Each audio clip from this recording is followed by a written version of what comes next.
Jenny, I'm only 2 minutes behind. We'll get there.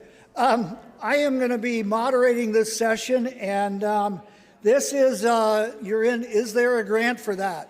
A really critical thing that we all need to be aware of and find out how we can get these grants, how we can facilitate them, how we can, and we've got a wonderful panel coming up to do that. I will make sure that we are allowed to take a break at some point in this. And also, there's one thing that I have to do that is critical, and that's to get you to fill out the evaluations.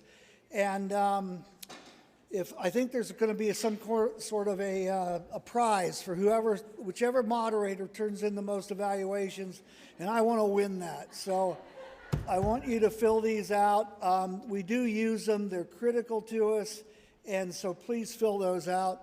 And I will just Myrisa, Christy from K-Card will come up, and I'm going to let her just continue to introduce the people from then on. And I will make sure again that we take a break at some time, and I'll keep you on schedule. Thank you. All right, no one told me I was going to have a microphone that meant I had to stay still. You all don't know me, but this is not a strong point of mine. So my name is Myrisa Christy. I work for the Kentucky Center for Agriculture and Rural Development, or K-Card. I'll tell you a little bit more about myself and my work. But when Jenny and I talked about the concept of this program, what we really wanted to do was to help you all understand not just what funding's out there, but how other farmers are using this funding. So farmers that myself and some of the other panelists have talked to over the years, we invited a couple of them.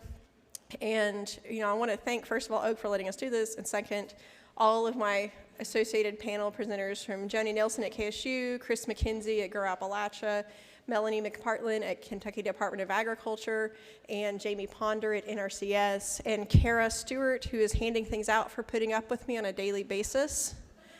So without further ado, I'll let you speak to Bryce Baumann. Bryce is the operator of Lazy 8 Stock Farms, is still the legal name, but he converted, is doing a vegetable operation, and I've known Bryce for about a decade now, and we've watched some really interesting things happen. I also want to warn you, I am not the lady who gives out money. I am the lady who tries to figure out where you can get money from other people, and I'm being recorded. So, and how to make sure the rules work for you. That's what I do. So I'm going to introduce Bryce. So,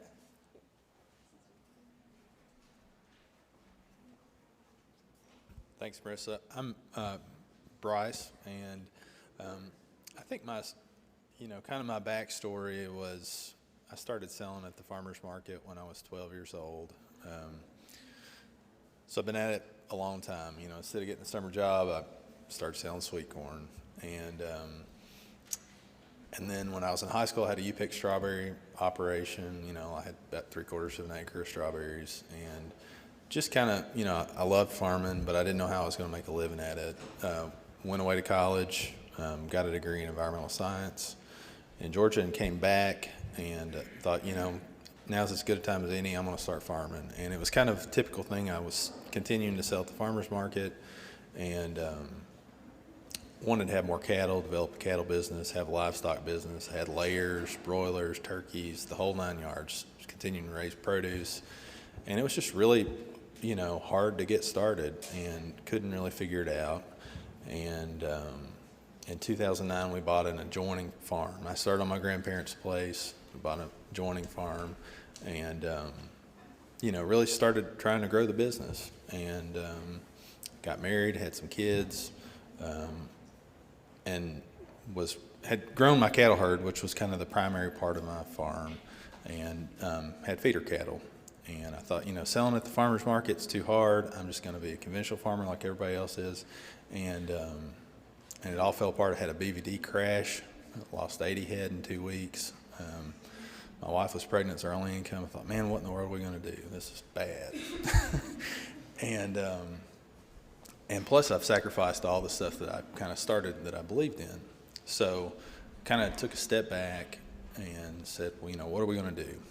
How are we going to survive this? How am I going to stay on the farm? How am I going to make it work?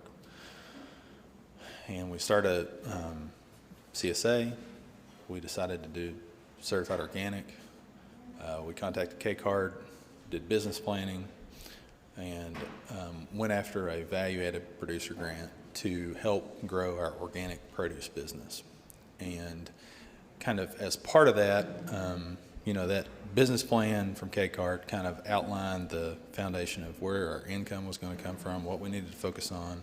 And then I thought, well, where are we going to, what government programs are out there that can support what we're doing? What funding sources can we use to help us build our business? So it really helped to have first some parameters on what funding we wanted to go after, and then to kind of fill in the gaps with all the funding that was out there so that we weren't just going after random stuff. So, I'd say that's kind of the foundation of it. And then we went everything from, I think we signed up for almost everything that you could do, but it had to relate to what we were already doing. It was like there were lots of opportunities, but you didn't know if it was going to do you any good, and you can't get into these programs, and then there's no context, and you end up doing a lot of work that doesn't get you where you're going with your business. So, we signed up for all the NRCS programs, the EQIP program, the High Tunnel program, the CSP program, Conservation Stewardship, went to the Farm Service Agency, wanted to handle our risk management. So what are we going to do with the NAP crop insurance, whole farm revenue insurance, young farmer financing, Kentucky Office of Ag Policy. Our lender was Central Kentucky Ag Credit, so we got beginning farmer loans through the Ag Development Board, and across the board we've utilized every program that's out there, and with an emphasis on the things that are going to help us move our business plan forward. So I can answer your questions. That'll be my quick review of it. If you want me to say anything else more specific, Myrisa, or You went perfectly to what I wanted you to do. Thank you. okay, all right.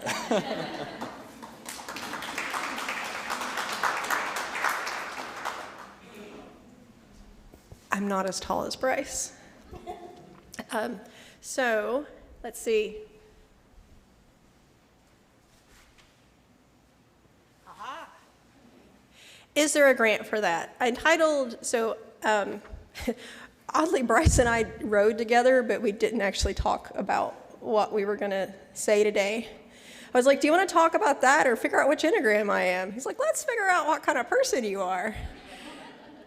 And there went the rest of the car ride from Maria.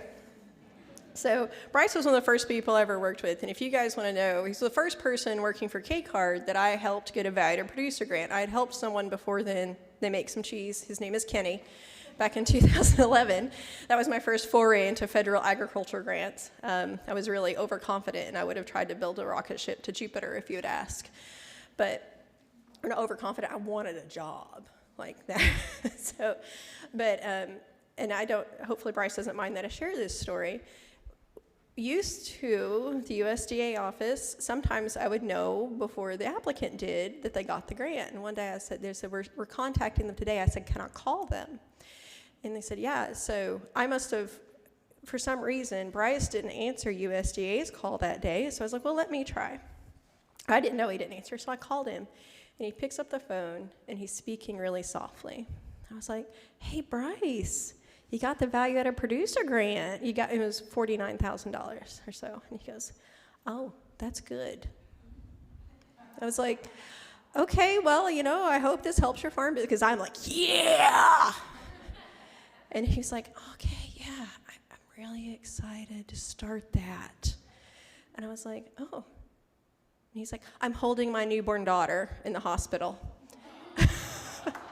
So I don't know if you remember that phone call, Bryce, but I do, because I was like, man, you want to be humbled on how much you're going to impact someone with grant money. Talk to them while they're having their kid, So, but what Bryce did that he didn't know he wanted to do is there a grant for that? Cara, Stewart, and I at K-Card are known as the grant people. It may be on my tombstone when I die. My husband's instructions are to not let that be on there, but you know, the emails we get is, I need fencing for goats, chickens, pygmies. I don't know what you need fencing for, or heating for, or plumbing for.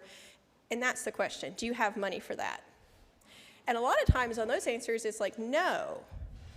But here's the thing, and this is something that Bryce hit on that I don't know if you realize he hit on. They weren't looking for money to be able to help them expand their CSA. The first time I rode around in a truck with Bryce, he was telling me about all the organic turkeys he was going to raise. I don't know if you remember that, but I do. So over time, I don't remember anything from the last 4 years because now I have 4-year-old twins, so I have to rely on all the really old memories. But over time, we've watched things change. And in his farm in particular, and others that I've worked with, you know, people come in asking, is there a grant for that? And I'm like, I don't know. Is there a business plan for that? Because there may not be money for goat, chicken fencing heaters. I'm just going to combine everything that people ask me for into one thing. But if you look at other things that you're doing in their business, is there a way to reduce or take off some other burden of your expenses to be able to free up some money for that? When I wrote, and this is before I worked for K-Card, I can't write you a grant anymore. But when I wrote Kenny's Farmhouse Cheese Grant, he really, really wanted a new place. He was expanding. He was in his first couple of years of business. Really, really wanted a place to age cheese. I wrote him a grant to pay for processing and delivery. That's not a place to age cheese. But you know what it did? Every time it got a USDA grant reimbursement for that, went into a cheese cave. By the way, if you want the way to my heart, just produce some cheese. I'll be your friend forever. I love my vegetable producers too, but cheese. So to give you a little bit of idea of who K-Card is, I tell people a lot, we're like the boring side of agriculture, so I try very hard not to be boring. We were established in 2001. The idea was, with the tobacco buyout, you know, farmers had worked together for years with the tobacco co-op, so let's establish the Kentucky Center for Cooperatives, and we can help them develop vegetable co-ops, beef co-op, you know, whatever, we're going to help them develop co-ops. And as it turns out, unless, you know, the legislature says that in order to buy your stuff, you have to work together, y'all don't. At least not in the 90s. So we eventually, but in that, we did a lot of business plan. Our role was to help farmers transition from this limited crop to other things. And over time, at first it was groups of farmers, and over time we really began working with individual farmers.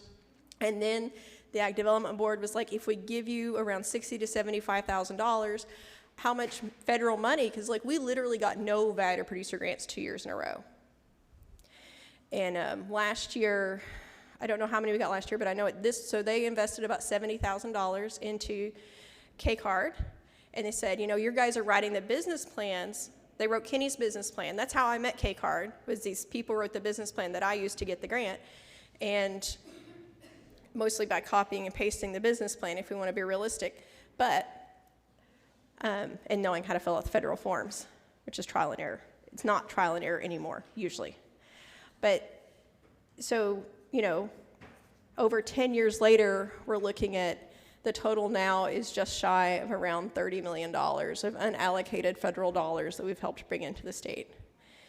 Not all of that's me. I don't exist in a vacuum, but for some reason, the Ag Development Board sees fit to continuing funding our position. Last year it was $15.1 million alone, and we're very happy for our partners that got some really good-sized grants. And they do the work. Our job is just to be like, according to the federal regulations, this is what they want, and maybe edit this because we know reviewers like it when it reads like this.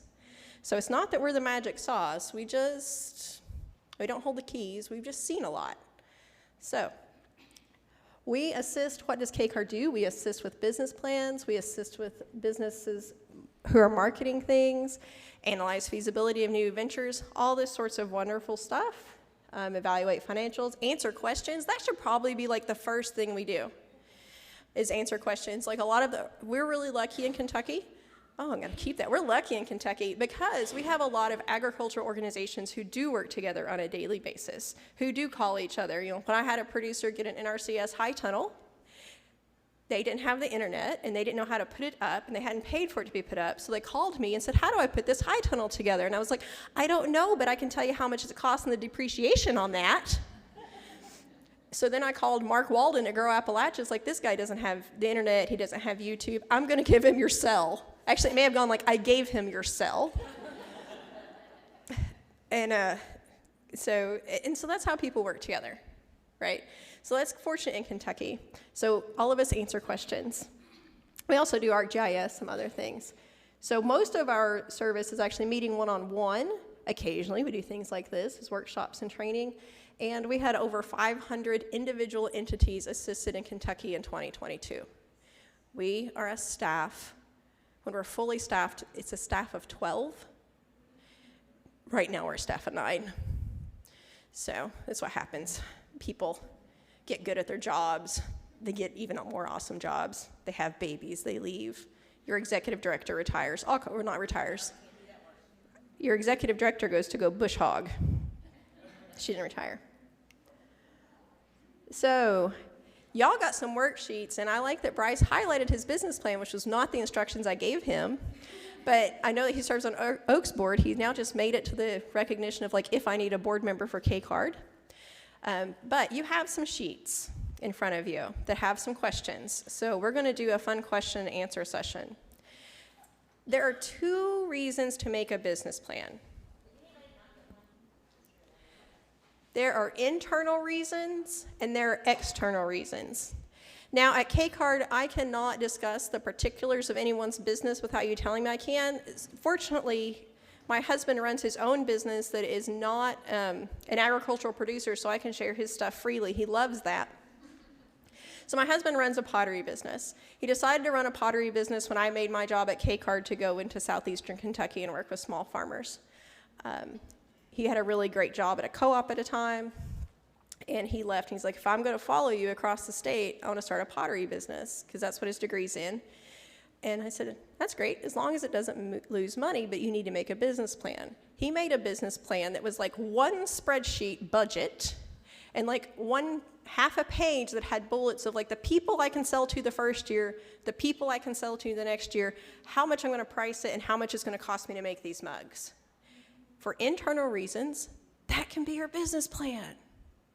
These sheets you're going to fill out could be your business plan for internal reasons. For external reasons, is because you want to get a grant or a loan fund or something along those lines, and those need to be a little more. So that's kind of the difference. I mean, some people will come back to me every year. You know, some of you are on my yearly call and email list that get an email. It's like, hey, how was last year? Yeah, going good. Do you want to revisit that business plan? Good, because it's January and I'm busy. It's conference season.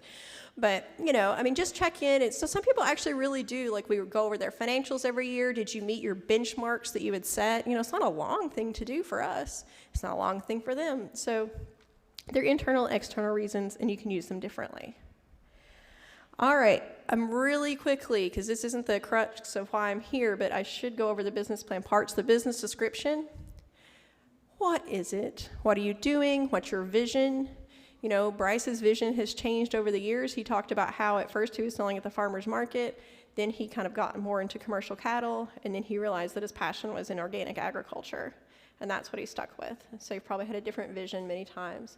Marketing, the 4 Ps. Marketing is your external facing to the rest of your customers, your buyers, your competitors even. So the 4 Ps, promotion, pricing, product, and place. So try to answer those questions. You know, tell me about each one of those. Operations and management. You know, when you've got a 2-person farm, sometimes it doesn't seem important, but I can tell you that when you go into a family-owned business with 2 spouses, and one person thinks that you should expand, I'm going to use goat jerky. Is anyone raising goat jerky? No, okay, we're going to go with goat jerky today. So if you want to expand the goat jerky business, one person is like, yes, we're going to sell goat jerky to the world, and the other person's like, I don't know. How can we scale up that processing? We end up in the middle of those conversations because the one who's going to sell it to the world has invited us there to talk about how much opportunity is, and the one that's, you know, worried about scaling up processing wants us to be the skunk at the picnic. and talk about the logistics of this. Like, how are you going to deliver it? Who's going to process it? Are you just going to work 800 hours a week because there's not that many hours? And so using the operations management plan to at least outline the responsibilities between the two of you. Wow, that was interesting. The responsibilities between the two of you, and then your financials. There's actually 3 parts to financials. Those are this thing is just, I must have set an automatic timer accident when I made the presentation, so my apologies. I have 4-year-old twins. It's just my excuse for everything for the next 20 years. But anyway, oh no, bad. There we go, the financials. There's 3 basic parts. There's your income statement.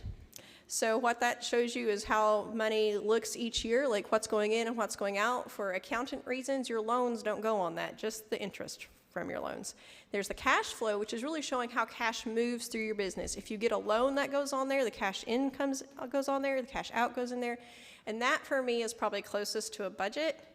And it makes a lot of sense when we work with farmers on that, because it includes like your income statement is going to be like stuff that happens every year regularly. Your cash flow is going to have things like, we're going to build a barn this year, right? Because that's not one part of your normal yearly expenses. And then there's going to be your balance sheet, which is where how much you've put into the business will magically equal how much the business is worth. And it's like magic for those of us who are not accountants. I should mention I was the first person K-Card ever hired that was not an ag econ major with a master's. I'm an anthropologist who went through Calc 4 because I thought I wanted to be an engineer until after I finished organic chemistry. So, I committed to the goal for too long. So your mission of your business, a lot of people will be like, my mission is to sell people organic vegetables. That's great. Why? Like, why do you think, or your vision of your business, like, why do you think people would want to buy organic vegetables from you? I want to sell people organic vegetables at the farmer's market because they want to buy from people. I want to give people a connection to where their food's coming from and let them know that it is for their family. Like, this is our family serving your family. That was way too many words, but something along those lines. K-Card's mission is to facilitate agricultural and rural business development in Kentucky. Not the spiciest mission, but it really does capture what we do. We try to facilitate that in Kentucky. One of the things you can think about when you're trying to develop the vision of your business or the mission, like the vision is how you see it and how you want other people to see it. And for most of you who have a business, a farm business, that's what you're going to want to have. Think about 3 words you want to describe your farm. Quality, personal connection, healthy. Healthy. It can be anything. Like,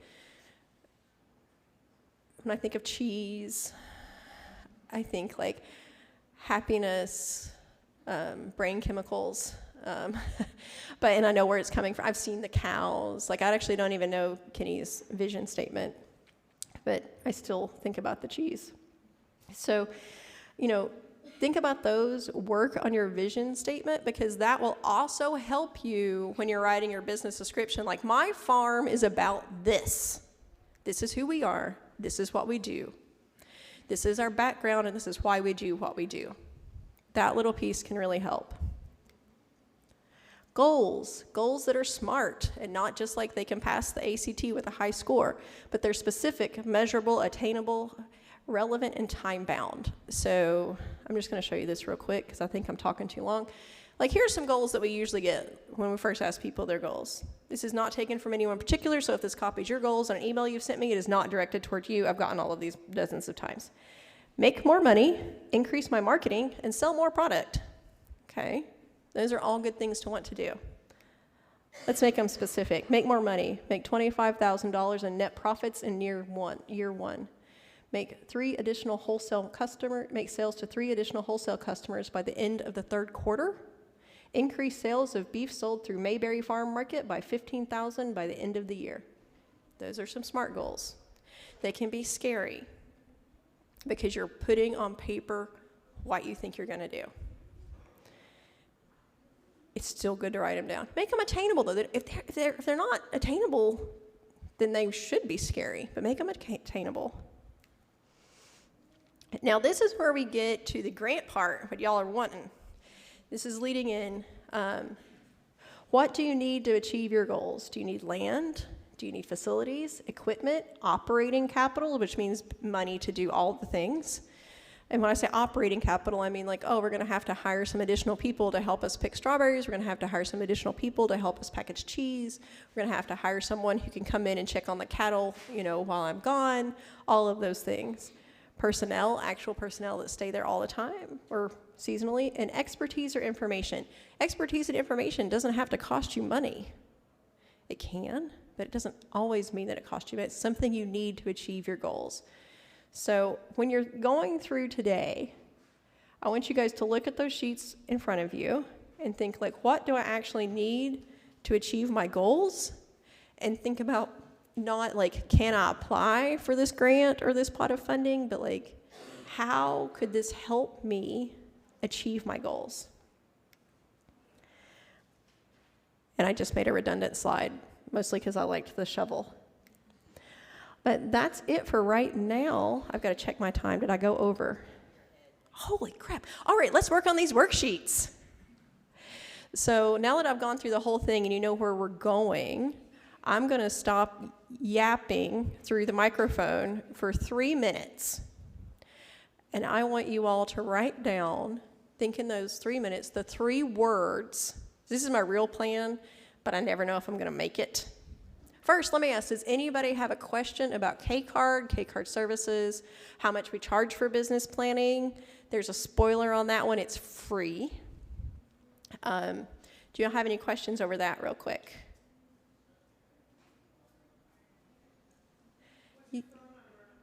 What's my phone number?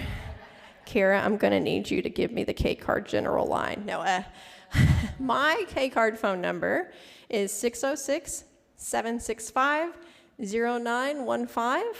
Once I know that you won't text me at all hours of the night, I will consider a different phone number. I've been doing this for 12 years. I now have 200 farmers that I contact every January to see how they're doing. Not all of them have a phone number yet.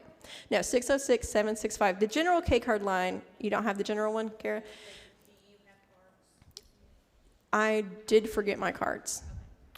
Yeah. But we have some cards. What I would say, so what we do at K-Card a lot of times is we have a general line and a general email. And if you send us an email, it's like, this is what I want to do and where you are and who you are, we will pair you up with the person that is best able to work with you. Because if you call me, like I am now responsible for all of K-Card's grant reportings and our partnership work across Appalachia. You don't want to call me. Because the last person who tried to call me, I was like, here's Cara's number. Because I'm going to be on the road for 8 to 10 hours for the next 4 days. So I'm not your best option, at least not initially.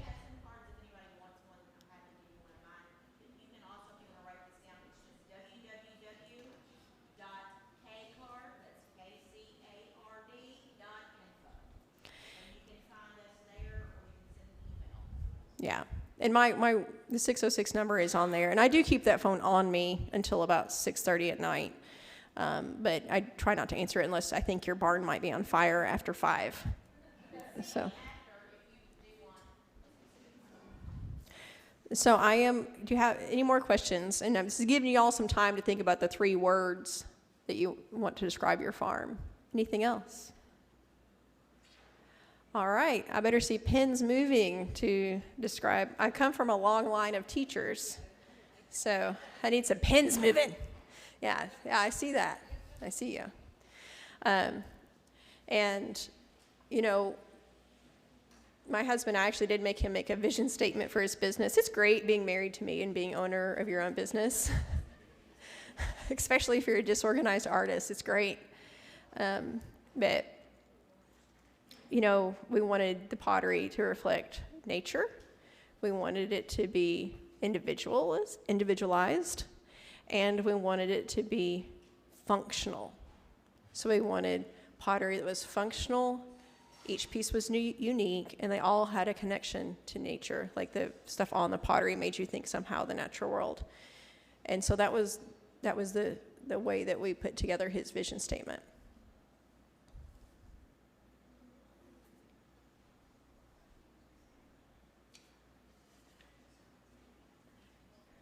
I was planning to walk around, but I feel like I'm not allowed because there's a microphone.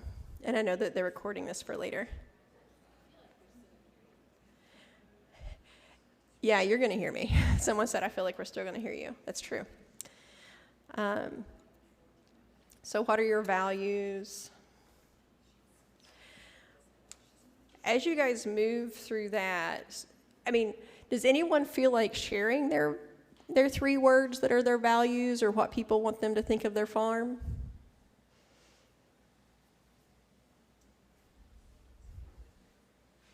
Yeah. Organic, healthy, and delicious.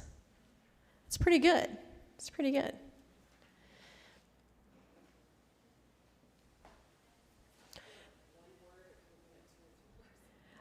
Look, my goal is to know the rules so I can break them.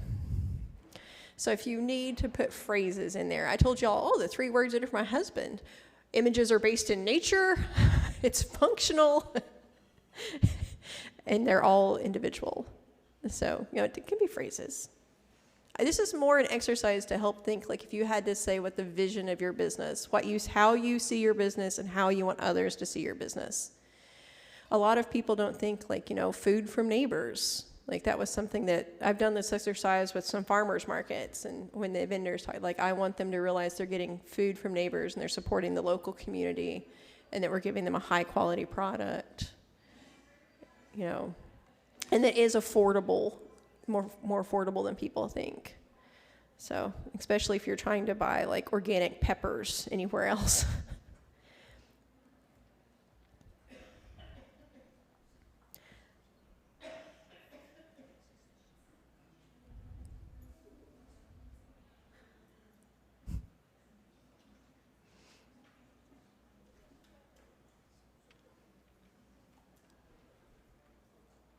Man, y'all are working hard on this. It's great.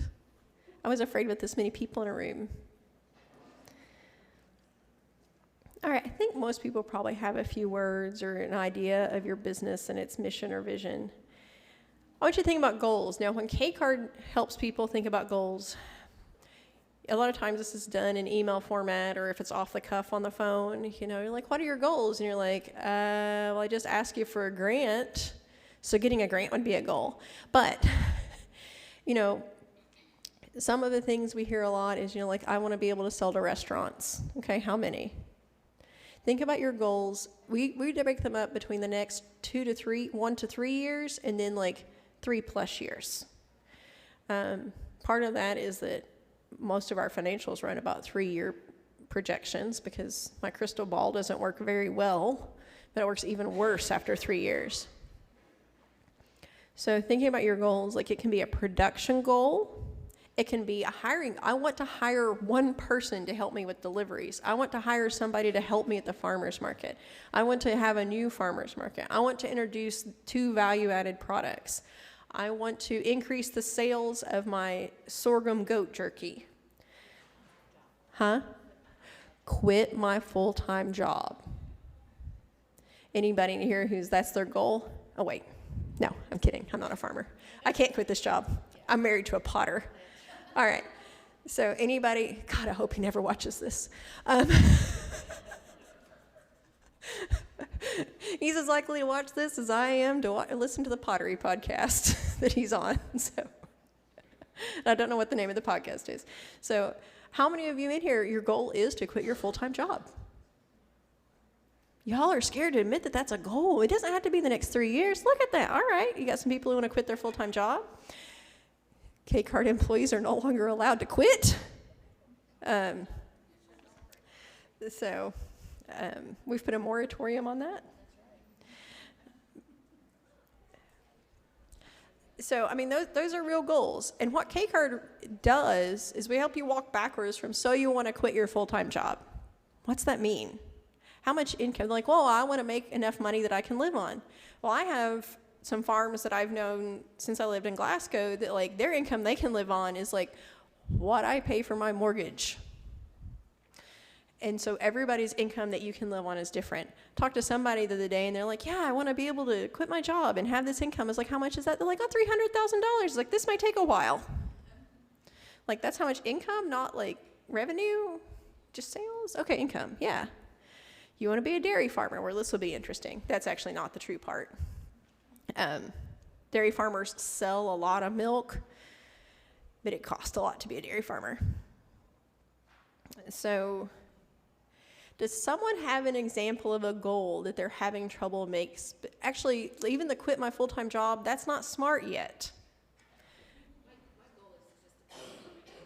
Your goal is to pay for your animals. Your goal is to be a profitable farm. All right, well, that's a goal. Let's make it smart. When do you want to be a profitable farm? What's your timeline there? Yesterday? Okay. Well, we got to make it attainable. I haven't invented a time machine yet, and I don't have a lot of spare time anymore because of the twins. So there was some progress, but it's gone backwards. Anyway. Like, if I have had farmers who call me and be like, I know it's not making money by the end of the year. All right. So you want to be net profit by the end of the year.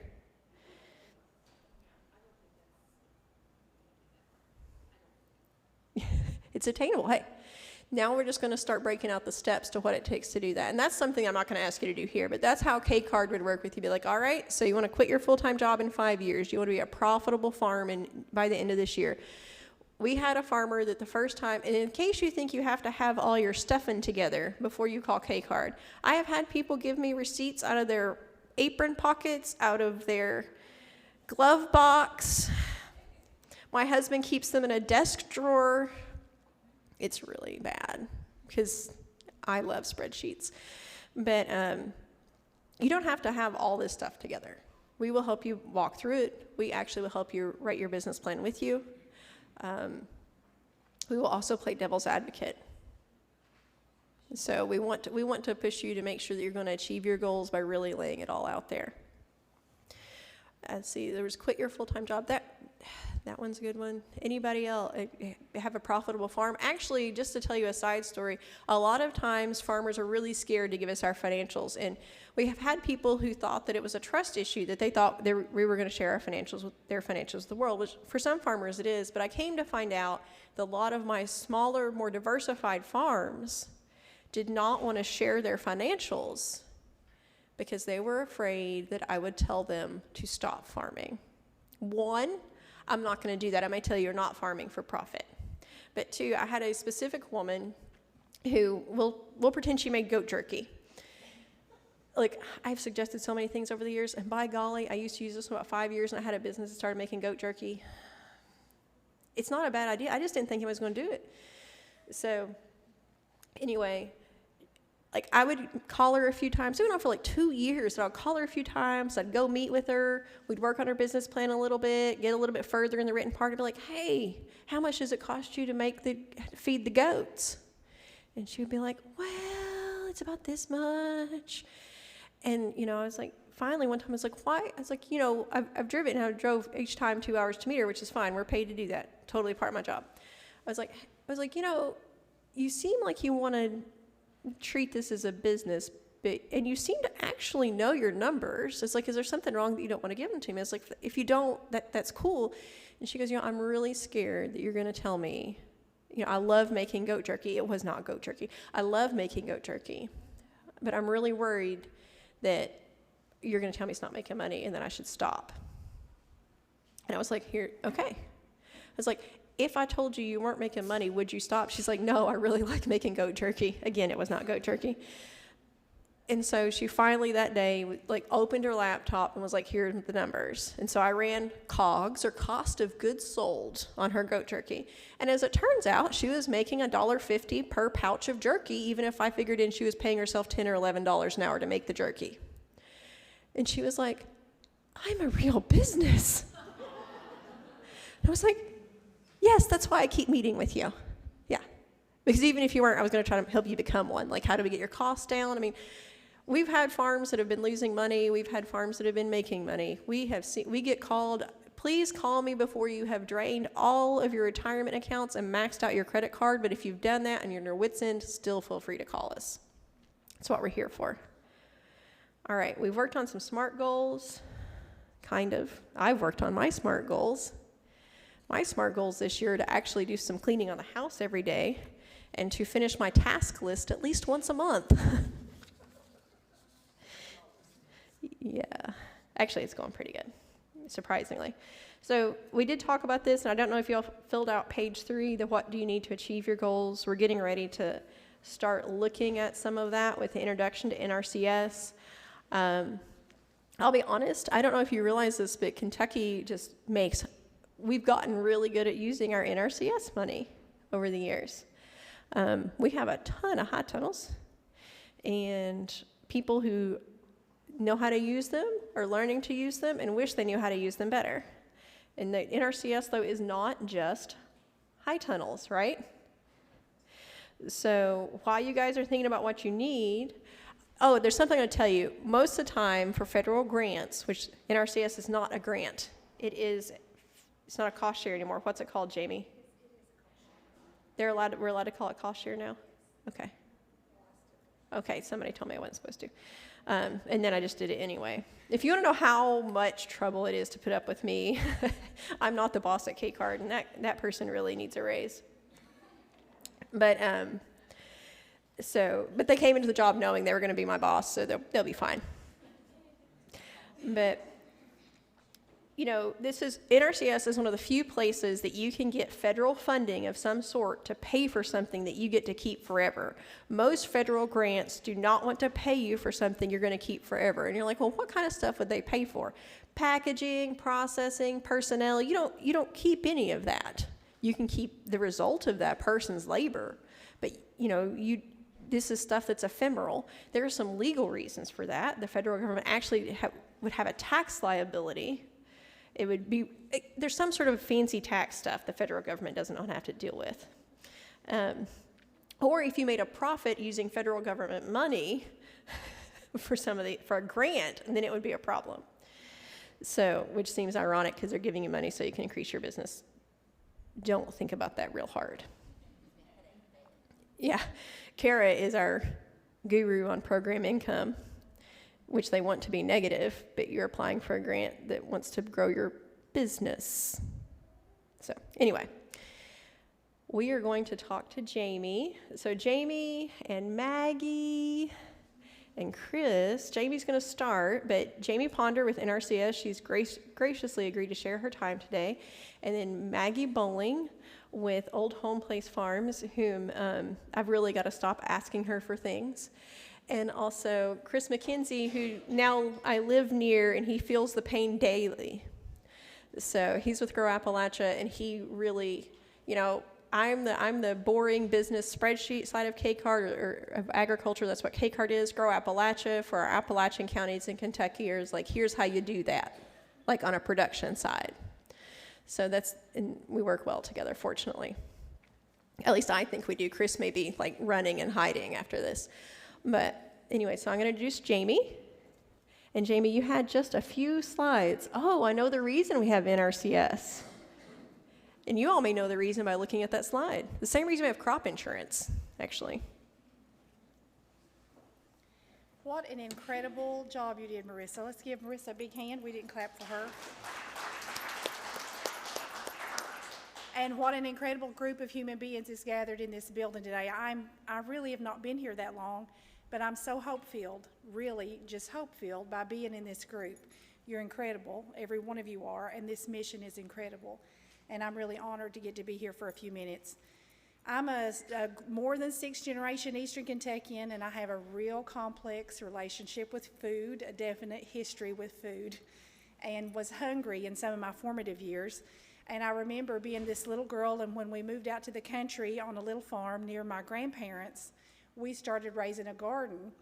And I remember taking a salt shaker out to that garden and pulling up radishes and carrots and green onions, and I would just salt it and eat it with the mud and all right there in that garden. It was so, so good. And I've not really ever been hungry from the time I was 6 to now. But you will never find me far from food. There's always some in my purse, and we grew up kindly hard and had a little beef, cattle, and tobacco farm, and started working in that when I was about 6 years old and working hard. I worked hard. And we would go into town. We had this huge, big old commercial bakery in town called Kern's Bakery. I grew up down in Laurel County. And we would go there and get stale baked goods for our hogs to feed them. We would get them in these big barrels in the back of the truck, and we rode back there with it. I had 3 siblings, so there'd be all 4 of us piled in the back of this old pickup truck with the barrels, and we'd be digging in that to find like the cream horns and any kind of sweet baked goods, because you know that stuff never rots. It really never turns bad, and we would eat that on the way home before we'd get the good stuff out and eat before the hogs got it, you know. So food, and I suffered a lot of health consequences because of some of those things that I ate growing up and still eat from time to time. But I believe in this movement, and I know what it is. I'm still a root crop girl. I still love me a good turnip. I had turnips for supper last night, raw turnips with salt on them. And I have one slide, and this is it. I am 50, and I'm kind of at that age in my life that if I'm going to spend my time on something, it better be something I believe in, because I don't have that much long left. I mean, I'm not going to live to be 200, and I'm not going to live, I don't know how long I'm going to live, but I want my work to be meaningful. And I didn't know that when I became a federal employee that it would be as much of my head stick in a computer and as much paperwork as it was going to be. And that's very depressing to me. It makes it very hard to do our jobs. But our agency, the Natural Resources Conservation Service, started during a very, very, very dark time in our country's history, and it's very resonant with me right now because of coming out of the heels of this pandemic and a very politically divisive time in our country when we have taken sides. And I've always thought, you know, the world is round. We really shouldn't have sides. It really bothers me when I see the people in this nation that is arguably one of the best places on the face of the earth. When I see our people fighting against each other, it breaks my heart. So that's the first thing I try to remind people: don't be divided. I mean, we're all on the same side. We're all trying to live. We're all trying to live. We all have fears. We all have joys. We all have sorrows. But we all ought to be on the same side. The human race has got to get on the same side and realize that we're for each other and we're not against each other, no matter, you know, what your views are. So it was the Dust Bowl, and that's a dust storm, an actual image. I think this one's from Oklahoma in the 30s, when actual soil from the very center, the breadbasket of our country, lifted up because farmers started plowing up ground that really should never have been plowed. And we had terrible drought, and it lifted up and blew all the way across the nation into the Atlantic Ocean, if you can imagine that, and prompted the legislation which started our agency. And what's so unusual about us is that in the next decade we will turn 100 years old, and there aren't many federal agencies that stick around that long. So we had one soil scientist in the country. His name was Hugh Hammond Bennett, and he went to see the then President Franklin Delano Roosevelt. Never underestimate the power of one conversation and the impact that you can have on all of humanity for all time. And everybody here gathered at this conference has that same kind of passion. You would not be here if you did not have some dream in you that you're wanting to fulfill, and you're trying to find a way to do it, and you're trying to find a way to make it work. And I hope there's some way that we can help you do that. But because you have that, I'm just going to tell you now, and I can tell your people of action, or you wouldn't have taken the initiative to come here to act on that. There's never been a more important time for you to follow through with those things that are given to you that nobody else has, that signature on your soul that is not like anybody else's. And I can promise you, if I get the chance to talk with you, I'll find out really quickly what that is, and that it will be different than anybody else in this room. There are no two, I've watched people all my life, and there are no two that are exactly alike. So this scientist talked to the president. He said, hey, I think I've got a solution to this. I think if we change the direction of the way we plow and we stop doing these deep furrows, if we switch to a no-till system, that we can stop this soil from lifting up and blowing away, and it's going to allow the soil to hold more moisture. And you know, our agency has evolved to address all natural resources. So one of my great passions is water quality, and I don't want things that we do on our land to end up in the water. And the waters of the Commonwealth are in decline. It's very evident that that's the case. I grew up drinking out of a creek. There's one creek in this nation, in the lower 48, that I still drink from, and it's the only one that I would still drink from. And I've spent a lot of time in water quality labs, and it's right here in Kentucky. We have some very, very special water, and a lot of the agricultural things that we're doing are winding up in that water. You know, it's never good. So that's what our job is. So we were the Soil Conservation Service. We evolved into the Natural Resources Conservation Service, but it's the same thing. We don't give out grants. I still call it cost share money, whether I'm supposed to or not. But every time there's a conference like this, people start calling our office and say, I want one of those high tunnel grants, and everybody in the office laughs to scorn, and it's just financial assistance to put in conservation practices. So when Hugh Hammond Bennett was with the president and he said, hey, we can change this, the president said, how? And he said, well, we've got to get local buy-in. We've got to get some farmer to agree to try this conservation tillage. And they said, well, we can't just come out from the government and say, hey, we're from the government, we're here to help you. You know, that never works very good, does it? I mean, I've been threatened with my own life. But anyway, I'm from the government and I'm here to help you. Anyway, they decided to start local conservation districts, and you still have them in every county in the whole United States of America. So again, a lot of them are rapidly approaching the 100-year mark. We've been around a long time. And that local conservation district was made up of farmers and private landowners. We only work on private lands. And they would agree to practice some of these, put some of these in place, and when it began to work and the government saw that it was working, they began to, not until the 1980s, incentivize farmers or private landowners to put these conservation practices in place. So if we come out to your land and we are there because you want a high tunnel system, and we see that you've got gullies in crop fields, or we see that you have cattle standing in a pond or in a creek, pooping and peeing in it while they're drinking the same water that is running into a drinking water source for the people that live in that area. We might say, hey, did you know that we can help you fence this livestock out of this water source, and we can put in alternate water sources for you. We might also see that you've got a beautiful little patch of woods that has a lot of invasive species in it, and we might say, hey, do you know that the government can provide cost share assistance for you to kill the invasive species in here, to do plantings or to do a thinning so that you have a different species come up in your woods to change the kind of timber quality that you have and how you manage your land. But the money didn't come into play until the 1980s. And that became very political. So every 4 years, when the presidential office has whatever transition it has, you have a new farm bill that's written, and that affects what we're able to do. But the High Tunnel Initiative was started under the Obama administration. It was Michelle Obama's sincere wish to see foods grown on the local landscape again. And it has stayed around through the next administrations. But it's funded more sometimes, and it's not funded more. So I can tell you, in the 17 counties in which I work, we have close to 300 high tunnel systems in place right now, just in 17 counties in southeast Kentucky. We've got a regional conservation partnership program with Grow Appalachia, and Maggie Baumann is one of the landowners that's partnered with us to put in high tunnels. We're so grateful for those kind of partnerships that allow us to grow. But 2 years ago, we had 300 applications for high tunnels in those 17 counties, and we had enough money to fund 60 of them.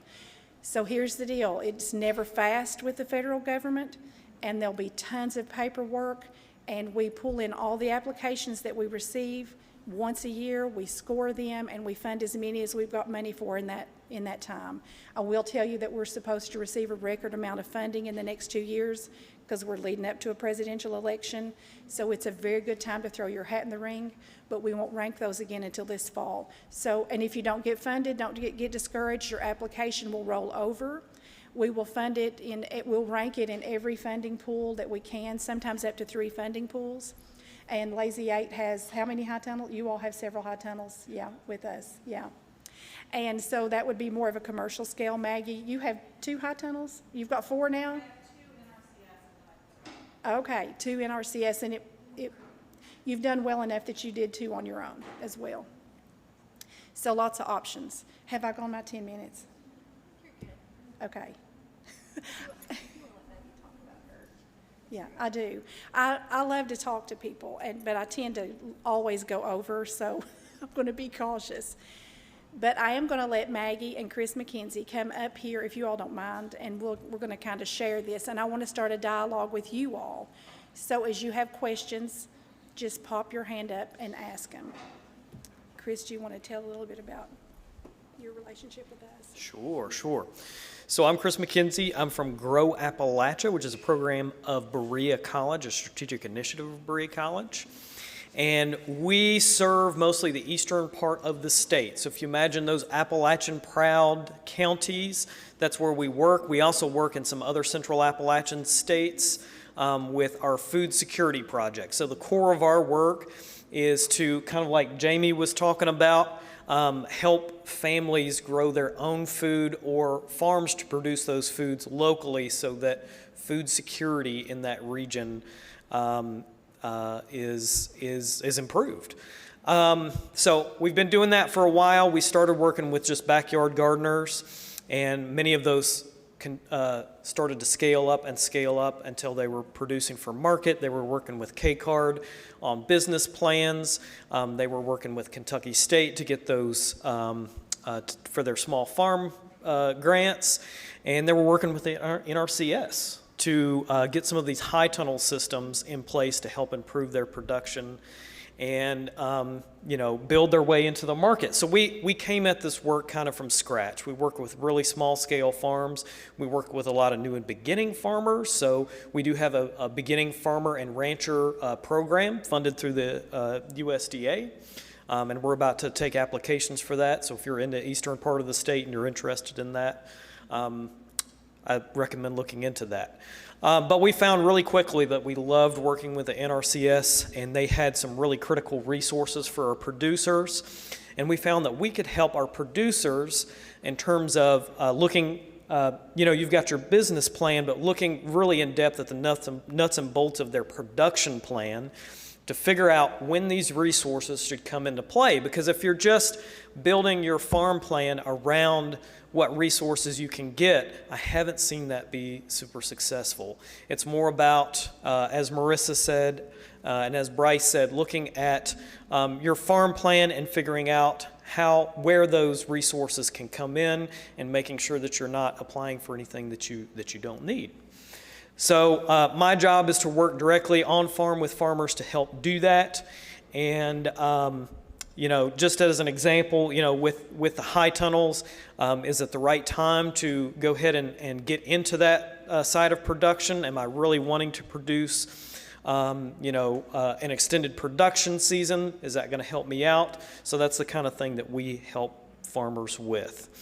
I'll just give a quick example of somebody that's taken really useful advantage of the NRCS programs. And we've got a couple of extension agent friends on the border of Wolfe County and Breathitt County, and they were able to take the Forest Stand Improvement Program and work with their woods, their timber on their farm. We often think of farms as big fields producing cattle or fruits and vegetables, but there are so many assets on our farm that we can actually help bring in, and so they actually took that program and helped improve their woods at the same time as being able to harvest some of their trees and turn that into firewood. Well, they knew, because they were near the Red River Gorge area, that they could take that firewood and sell it at a great markup. And so that's just the kind of example of the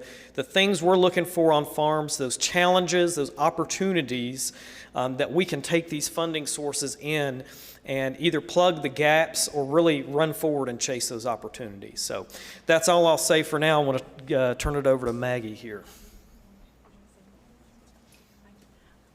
I don't really have anything super useful to tell you all, except that if you are interested in any of the programs that NRCS does, I really encourage you to ask your agent in your local area. It's really easy, and I'm thankful to have Jamie in my area, though, because so I have 2 NRCS high tunnels. One is through RCPP with the Appalachia. And I definitely struggled with like how I'm installing everything correctly, and they never got mad at me. They'd just come check and be like, that's not quite right. So I wouldn't feel intimidated about like I have to build this whole structure as a high tunnel and how am I doing it correctly. Like they're gonna help you out. We've done a forest stand improvement on our farm as well. Through NRCS, and my father-in-law has done, I think, maybe every program they have. So we've done them all, and they're extremely helpful. So I encourage you to contact your local office. I did bring some packets for you all, and in there is a step-by-step guide on what you have to do if you want to sign up for an NRCS program, and there's also an application in there, an EQIP application. And it may be kind of daunting, but mainly get your signature and the date on the back of it and your name and address on the front. And then you can call and say, I don't know how to fill this out, and in about 2 minutes on the phone, I can tell you what you need to put in there. Before you can sign up for any NRCS cost assistance or financial assistance program, you will have to have a farm number, a farm serial number. It's like a social security number from your farm. It comes from the Farm Service Agency, and there are a series, and every year they add another paper, a series of papers with the Farm Service Agency that you'll have to be filled out in order to be eligible. One is called the AGI, the Adjusted Gross Income. And it says, and you have to attest that you don't make more than $990,000 a year, or you cannot receive cost share assistance from the federal government. So I always laugh at that, and I hate, like one time we had this old man come in our office, and I said, sir, this is just a formality, but I have to ask if you make more than $990,000 a year. And this man had 2 teeth, you all, and they didn't meet. They passed each other just like this. And they were in bad shape, and he did not look like he had 2 dimes to rub together. And he went, no, wait a minute, what year are you talking about? And I said, well, this recent tax year. And he went, do you know that he had to pay money back to the NRCS because he had that much coal money? And I want to say, you really should go buy you some teeth. He was a precious man, and he was one of the wealthiest people I ever met, but you would never know that about him. So you have to fill out that form every year. If you fail to fill out that form and turn it in for that program year, it will kick your application out of the system, and then you'll be calling our state office saying, well, they're discriminating against me because I never got funded, and it just will be, it's a nightmare. It's a ton of paperwork. It is a lot of paperwork, and when you get a letter in the mail, it will scare you to death, and you'll think, they're going to take my farm. I mean, it's scary. When we first started, our contracts were about, and it is a contract you will be entering into with the federal government. They're about this thick. The last one that came across my desk 2 weeks ago was 230 pages for the CSP program. We're very understaffed, and the people that have stayed are like people in the medical industry. They stayed because they have a calling and they believe in it. So this will tell you the first step. If you don't have a farm number, go to the Farm Service Agency. And before you leave the Farm Service Agency, you get these 4 forms filled out. And they'll say, oh, you don't need to do that now. Do it now. Thank you so much. I was supposed to have some really nice folders to put all that stuff in, but it didn't pan out, so I apologize. And it will have that information in there. There's also a fact sheet about the high tunnel program and the companion practices of the roof runoff structure and micro irrigation. So just a quick timeline. If you fill out an application for EQIP, and that's the name of the program that all of those conservation practices are funded under, the Environmental Quality Incentives Program, then you wait to hear from NRCS, and we'll call you and say, hey, I want to come out to your land and write a conservation plan for whatever it is you want to do on your operation. And then it will be ranked, and then if you are funded and you agree to go forward, we make a contract. Once you review that contract, and it's a very lengthy process, and you have signed it, Only until you get your landowner copy back and it's obligated are you free to go ahead and start on with the program. We've had people that would buy their kits in advance or would buy materials. It's not retroactive. We can't pay you for things you've already purchased.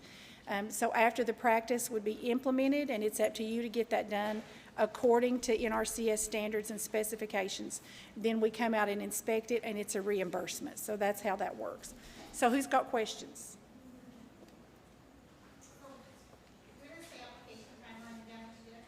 You can sign up anytime, but we are ranking right now in the state of Kentucky for the Environmental Quality Incentives Program, and those contracts will be obligated by the middle of April, and we will do another ranking this coming fall, October, November, we'll start. Yes, it's too late to be funded for this spring. So I do have a quick contract as well that I got last year, but it did take forever. That was hard for me because I'm a patient. But then I got it, I signed it, I have the book, and it's had it since July. But yet they haven't given me the plan to do the water irrigation system. Oh, okay, I'm so glad you were vocal about that. Again, we lost our engineer for Area 3. We're very understaffed. And when it's, I'm sorry, but what county are you in? Okay, that's actually in my work unit. So if you'll follow up with me after, I'll see if I can light a fire under somebody. Other questions? Sure. I have to tell you all that my family, even knowing who I was when we took over the family farm, my cousins were telling my parents, don't let Myrisa have it because she's going to sign it up for NRCS and they're going to take the farm. They will own the farm. When they sign that contract, if you don't keep that stream just the way you said they would, they're going to take your farm. So I'm going to ask the obvious question. You going to take my farm, Jamie?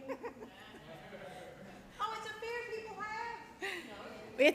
It's not an irrational fear. I mean, we don't take people's farms. And we're not a regulatory agency, so there's really not any teeth in anything. The only thing, okay, here's an example. If you put up, I'm not saying this happened, and I'm not saying it didn't, but if you put up a high tunnel and you decide it's a good idea to have church in it, or if you put up a seasonal high tunnel and you decide it's a good place to store your hay for that winter, or if you put up a high tunnel and you decide you're going to store flea market furniture in it and have an auction in that spring, and you're only going to keep it in there for one season, we can come back and say, okay, either A, you pay this money back to the federal government, or B, you get this cleaned out now and you use it for what it was intended to be used for. And every practice that we put in, so if we pay a landowner to put in a buffer along a creek, so in the county I live in, our drinking water source is Lake Linville. It's about a 13,000-acre watershed, and it's all agriculture, and it's a cesspool. So there's 2,000 acres of corn ground. We're having chicken manure trucked in out of Georgia on this 2,000 acres. All that manure runoff is running into our drinking water lake. All of any agricultural chemical, all these cattle are pooping, it's all going into that lake. So there's so much nitrogen in that lake that the blue-green algae level, particularly Planktothrix, when that algae gets so high at certain times of the year and there's a huge die-off, that Planktothrix level, which really isn't safe to touch the water when it gets, the World Health Organization set a limit of 40 million milligrams per liter. In our lake, it got to 38 million. So not only you shouldn't have bodily contact with it, but you should not drink it. And that's our drinking water source. When you put chlorine in water that's that dirty, it causes all kinds of carcinogens to be formed in the water. It's worse than Flint, Michigan. It's terrible. I'm certain it's causing a lot of illness in our county, and we're trying to fix that. It's a real mess. But so I have a focused conservation project there that I'm trying to convince landowners that have never partnered with us to fence their cattle out of their major tributaries coming into the lake, and to convince the chicken manure storage people to not store their manure on the banks of the lake. And anyway, so if we pay a farmer to put in a buffer strip and they don't maintain it for the length of time that they say, we can go in and ask them to pay the money back. So that's the teeth that we have. That's all that big old contract pretty much says. So I would advise you to read it and ask the questions, and it changes every 4 years. And there will be a lifespan associated with every practice that we put in. Like for a really good fence, if we're going to pay to put in prescribed grazing, it's going to be a 20-year practice lifespan. And on a high tunnel, it's 5 years. And after the 5 years, you can do whatever you want to with it. What other questions have you all got? You've got a farmer here who's used a lot of NRCS programs. What if you want to use this time the way that, I thought we would use it since I made up the agenda. But any questions you have to her about what worked well, what she would do differently, what she will do in the future, anything like that, what really impacted your farm? Are you okay? Let me ask her now in front of 50 people. You okay answering that, Maggie? Yeah. So that's a good way to use a little bit of time real quick.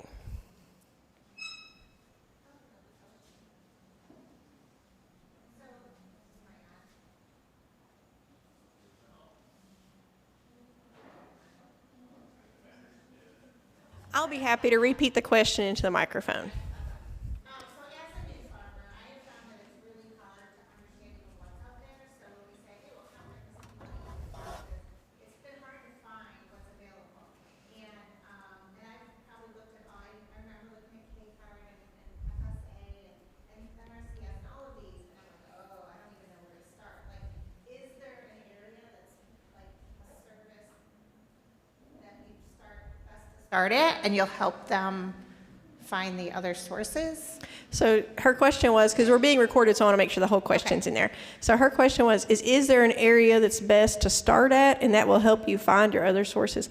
I am biased, so I'm going to bow out for this one. I'll let Maggie answer. Okay, I'm not going to make Maggie choose between the people that she's worked with. So if you can think about where you all started when you started your farm journey, that we'll do it that way. But I will say that generally, if you call one of us, if you call the wrong one, we'll first try to make you make a business plan. You'd be like, I really don't want to. Be like, okay, fine. Just call Grow Appalachia. I can't tell you how to grow a tomato. Here you go. Right? So don't worry about making a mistake in who you call or where you need to go. A lot of our value is filtering that out for you. And it's the reason that we work together. So, Maggie, you want to talk about where you all started, kind of? Yeah, I think Bryce earlier talked about they had done so many programs. He's done a lot of the bigger ones than I've done. And it's hard for me trying to think back when I didn't know what they all were. This is a thing when I'm talking to beginner farmers a lot. I'm like, oh yeah, I forget you don't know that. And I think now I very much am like, go ask Appalachia. Or, I asked Joni at KSU, who's going to present a lot, were probably first things that I did. But it really does take time because you want to be doing the things that are correct for you. There are a lot of NRCS programs that I haven't done because they aren't applicable to me. Even if I'm kind of that would be really cool, it doesn't make sense for me or my land right now. Or, she's talked a lot about fencing cattle out of the river. And I think I have a lot of people that will even come up to me and be like, how do I get money for a fence? But if my understanding is, you can't do that unless you already have animals. And so that's a really big sticking point. It's oh, I want to have cattle on this ground, but I don't have a fence. Well, you can't get money for that EQIP program unless you already have cattle because it's conservation. It's taking care of what you're already doing.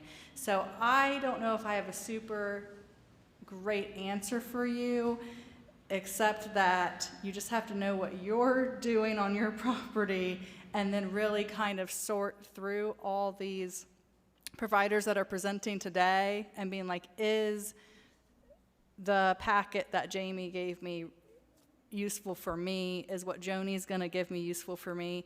And then trying to keep in your mind, because over my 10 years, it's really changed what I've done. I started out doing some KSU grants. It's probably the easiest, Joni's going to talk about it, thing to get started with. And I worked a lot with Grow Appalachia. But we also did some NRCS stuff pretty easy on. So I think it does take time of going into the office and being can I sit down with you and talk about my operation, and you can kind of walk me through this. Sorry, that's not a great answer. It is very convoluted, I think, when you're starting and there's so many organizations. And I really feel like Kentucky has so much help. I grew up on a farm in Ohio, and this was also in, in the 1990s. I really don't feel like there was that much help as there is now, which is really wonderful, but it also makes it a little overwhelming. I think it's easy to get caught up, for me, into things that seem really neat but aren't useful for me right now at this moment, or I'm not really ready to do. We definitely messed up at the beginning with pursuing some grants for things we thought is where our business would go, and it's not where we went. And now I really am like, well, we used that opportunity and that funding source that we can't do again for something that wasn't right for us.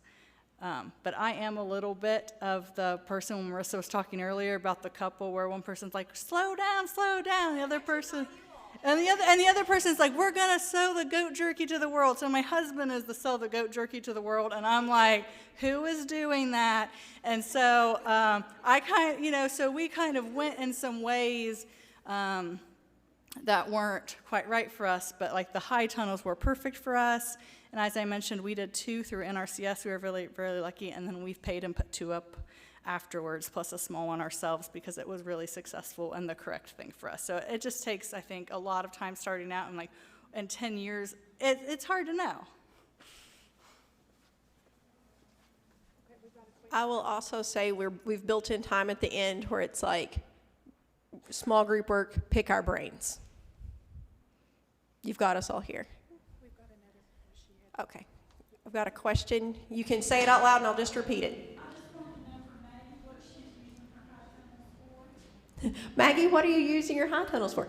Everything. I'm not any of the examples that she gave. Mine really do have vegetables in them.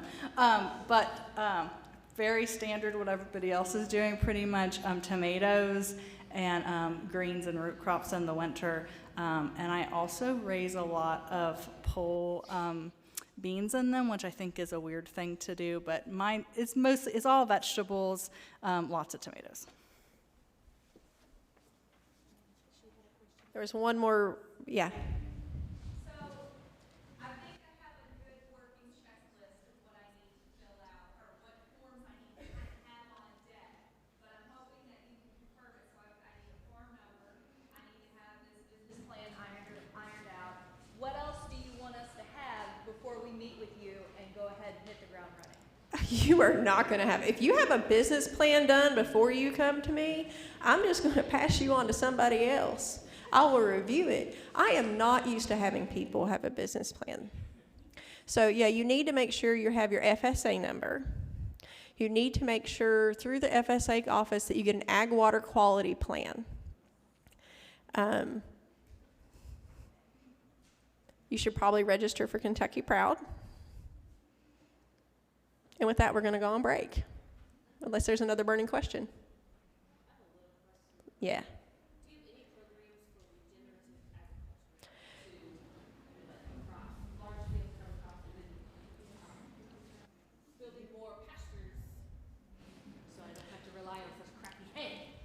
The question was, do you have any programs for regenerative practices to help build better soil and pastures so I don't have to rely on my crappy hay?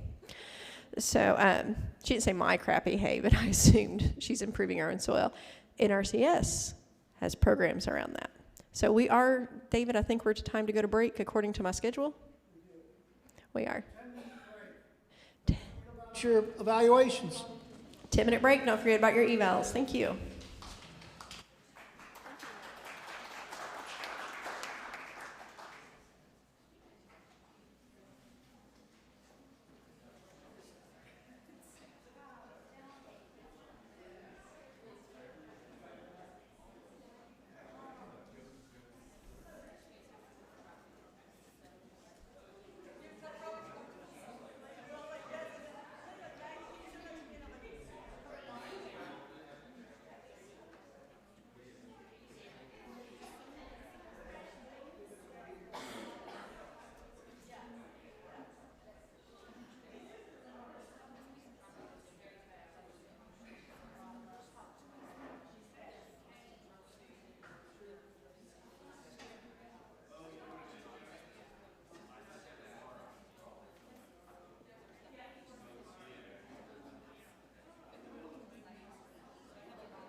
I'm sorry I let you talk too long. I can't sing, but I'm not going to stop until you're quiet. So I'm glad to see that there's so much good conversation going on, but I know we're going to have to switch presenters, and Kentucky Department of Agriculture will be probably the next person talking, and then Kentucky State University, Joni Nelson will be the next one talking. So as soon as I find Melanie, as I made you all sit down and be quiet. So if you guys aren't aware, just to give you a background, the Kentucky Department of Agriculture now also houses the Kentucky Office of Agricultural Policy, which represents two different pots of funds. So KDA has things like the Kentucky Proud Program, where they have the Kentucky Proud Pop Grant, which is not for L8, or SKI, okay? I don't know if SKI is actually made in Kentucky. I'm from Winchester. I don't care. It's L8. Anyway. Cara, you should know this. You're from Owenton. Trader. Anyway, so Melanie has had something urgent, and she will be with us in just a moment, and she's going to do her presentation. She probably ran to use the restroom, which is what I would do just before a presentation, and I thought she was in here. So how many of you guys are registered with the Kentucky? And so nobody in here has any regulatory thing except for the Kentucky Department of Agriculture, but they're not here to regulate you. Those of you who are organic likely got your organic certification in Kentucky from the Kentucky Department of Agriculture. It's housed there. They also are responsible for implementing the Food Safety Modernization Act, but they really are here to help. I've lost Melanie. I can give her a presentation. It'll be fine. You all think I'm kidding. Joni's going to go find her for me. So how many of you guys are registered Kentucky Proud? Very good. How many of you guys have ever used the Kentucky Proud Pop Grant? How many of you guys know this is like one of the shortest grant applications ever? Yeah, it's super short. You don't have to wax poetic about how awesome your farm is.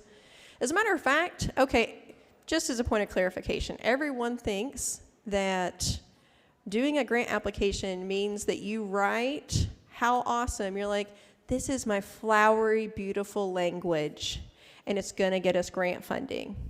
This is the plight of Eastern Kentucky, and I'm going to tell you this sad story, and you're going to fund my farm.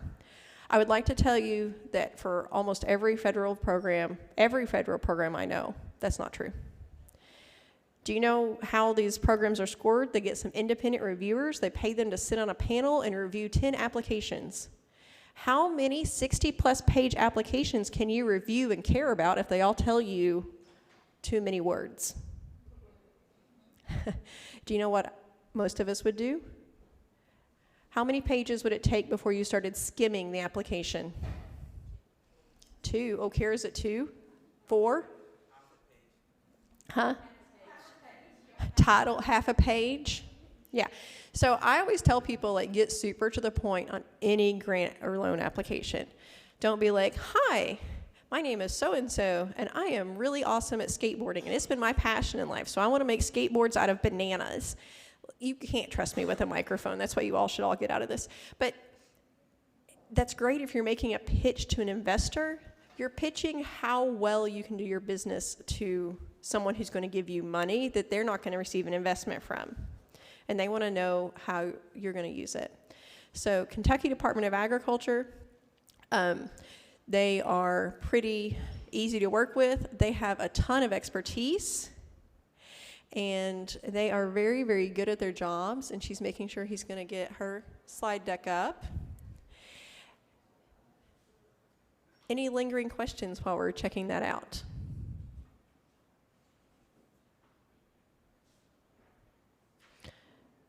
Does my family still think I'm signing my family farm over to be taken over by the government? Yeah, they do. I'm going to send them this recording.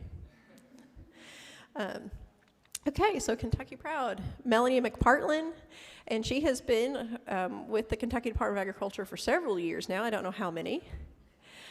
Almost 7. So she is here today to talk to you about, I think I've got your clicker over there.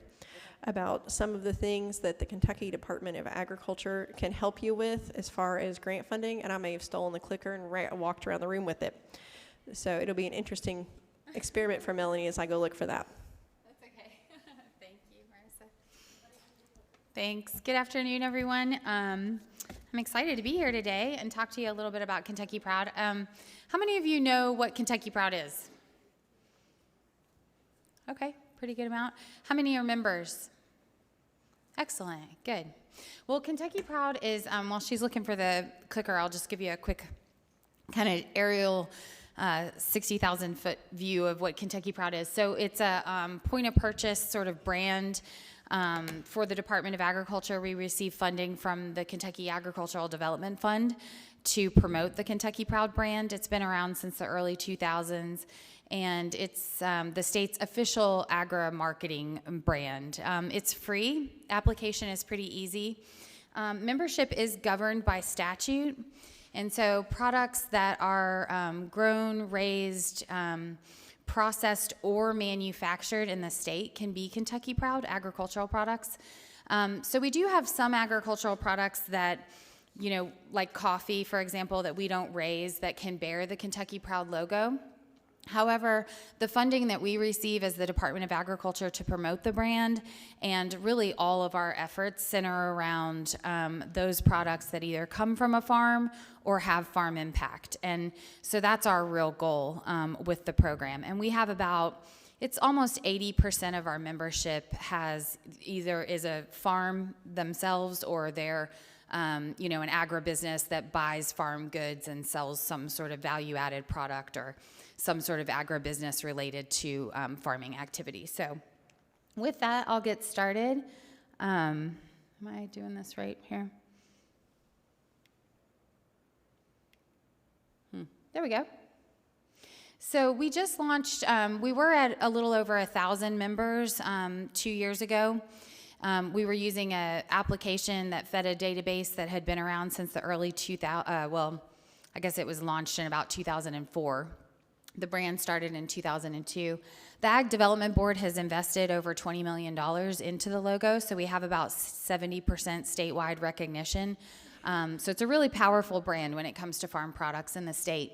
We just recently launched a new application. The idea behind that was just to ask more questions so we could find out more about your business, what you're doing, how we could better serve you, and better connect you sort of through this whole food system, and make sure that we're connecting, buyers with producers and growers. And so when we launched that, we lost obviously some membership. It was kind of a database cleanup in a lot of ways. So right now we're at just over 5,000 members, but we're really excited about that information. We have good information on everybody. So the application takes a little bit longer than it did previously. We ask a lot of questions about your business, but it's all for good use.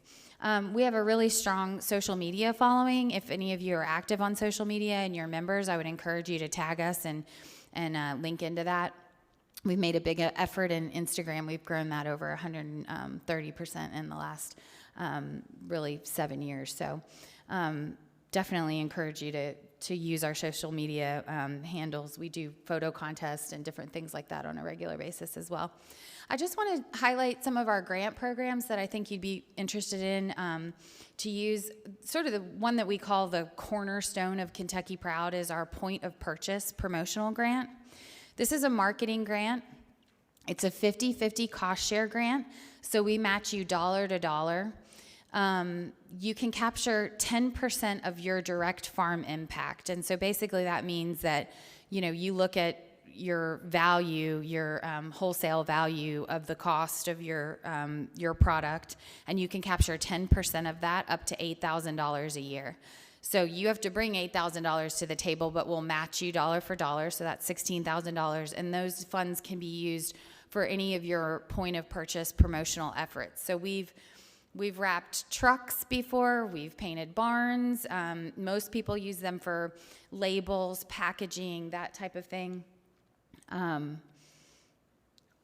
I'm getting ahead of myself and not advancing the slides here. But But most of these grants go to our producer grower breeder group, so mostly farmers out there. So it helps us in that effort to make sure that we're getting the logo on the products that we want, which are the farm impact products. There are, as I mentioned, $8,000 annually, and as well as there's a lifetime max. So you can only capture $36,000 for this grant over your lifetime. But, branded attire for your employees, we don't allow you to use it for anything that you would turn around and then resell to make money off of. But we'll pay graphic design fees, website, if you have a company that's helping you build your website. There's a cap on how you can use it for demos at farmers markets and that kind of thing, but you can even use it for that. And as I mentioned, any sort of traditional advertisement, so, social media, radio, digital, anything like that. But it's a great program, and I'd encourage you we just got approval for 2 more years of funding, and so it's available this year. It is first come, first serve.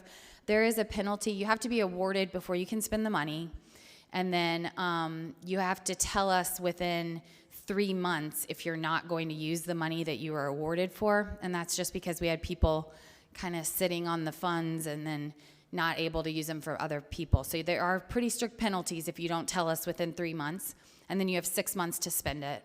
You just send us the invoice, you use the Kentucky Proud logo in your advertising. If it's radio, just mention Kentucky Proud and we'll pay for half of it. And I think somebody mentioned federal grants are maybe not the easiest to apply for. This one is pretty straightforward. It's an affidavit. You do have to have it notarized, but much past that, it's pretty straightforward and easy to apply for. So we meet monthly and go over those. This graph just shows the direct farm impact that's been reported since 2017. And what we found is a lot of these small businesses, they typically invest more than the 50%. So, we're giving them 50%, but their marketing budgets go beyond that. But it just helps with some of these marketing costs that I think early on are it's a stretch, isn't it, to try to do that. So really encourage you to take a look at that, and I'm happy to answer any questions. If you go to our website, you go to membership, scroll down, there's links to the applications on there. The next program I wanted to tell you about is the Buy Local Grant Program. This was previously called Restaurant Rewards. You might be familiar with it. We found that one of the biggest buyers in the state of Kentucky for farm goods is our food service industry. And so in those conversations, a lot of times, cost becomes an issue. And so, bless you. And so we created this program, and it's an incentive for food service folks, and they get reimbursed on purchasing farm fresh food. And what we found is it's a way for farmers to get around that sort of cost barrier, prohibitive cost conversation. And it allows them to build a relationship with these restaurants, and then they can kind of make those purchases sustainable. And so this program is the same as POP. We have yearly limits and lifetime limits. But what we found is a lot of our restaurants continue to, even if they've met their lifetime limit, they still send us their receipts, because there's a lot of restaurants out there and a lot of people that are saying they're buying farm food, but are they really? And so we kind of have become somewhat of this auditing system for restaurants to say, yes, they are making these purchases. But we make it pretty easy. We work with the distributors. We have a huge partner with What Chefs Want, which is a major distributor here in the area. Some of you might have worked with Local Foods Connection, and they purchased them. And so they'll submit their purchases on behalf of the restaurant. So the restaurant doesn't even have to do anything. If you're selling through Creation Gardens, which I would encourage you to look at, they're always looking for new growers and that kind of thing. Then the restaurant can just get automatic, they just send those invoices to us automatically. The restaurant really doesn't have to do anything. However, if you do have a relationship with a restaurant and you're kind of buying direct, they can submit those invoices as well. And so on 100% direct farm food, we'll reimburse 15% of those purchases. And then there's 2 other categories. There's a silver category, which is like a blended product where, maybe a salsa where all of the tomatoes came from a Kentucky farm, but the garlic and onions and peppers didn't or something. So there's a ratio there. So it's an incentive to buy more gold. That's the 100% farm impact purchase. And you can see, obviously, the reimbursements. The highest category is meat, but that's the most costly, costly item that restaurants are buying. So it kind of makes sense. But lots of purchases going through this program, and it's a real way to make that relationship with those food service entities and kind of get over that conversation of where, local may cost a little bit more.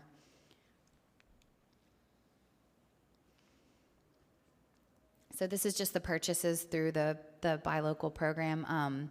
The brown line is the 100%, direct farm impact. We do track that there's a bronze category, which would be things like I mentioned earlier, coffee. We don't reward any incentive on those. So again, all of our funding goes to help farmers, and that's just part of the way we run this program as well.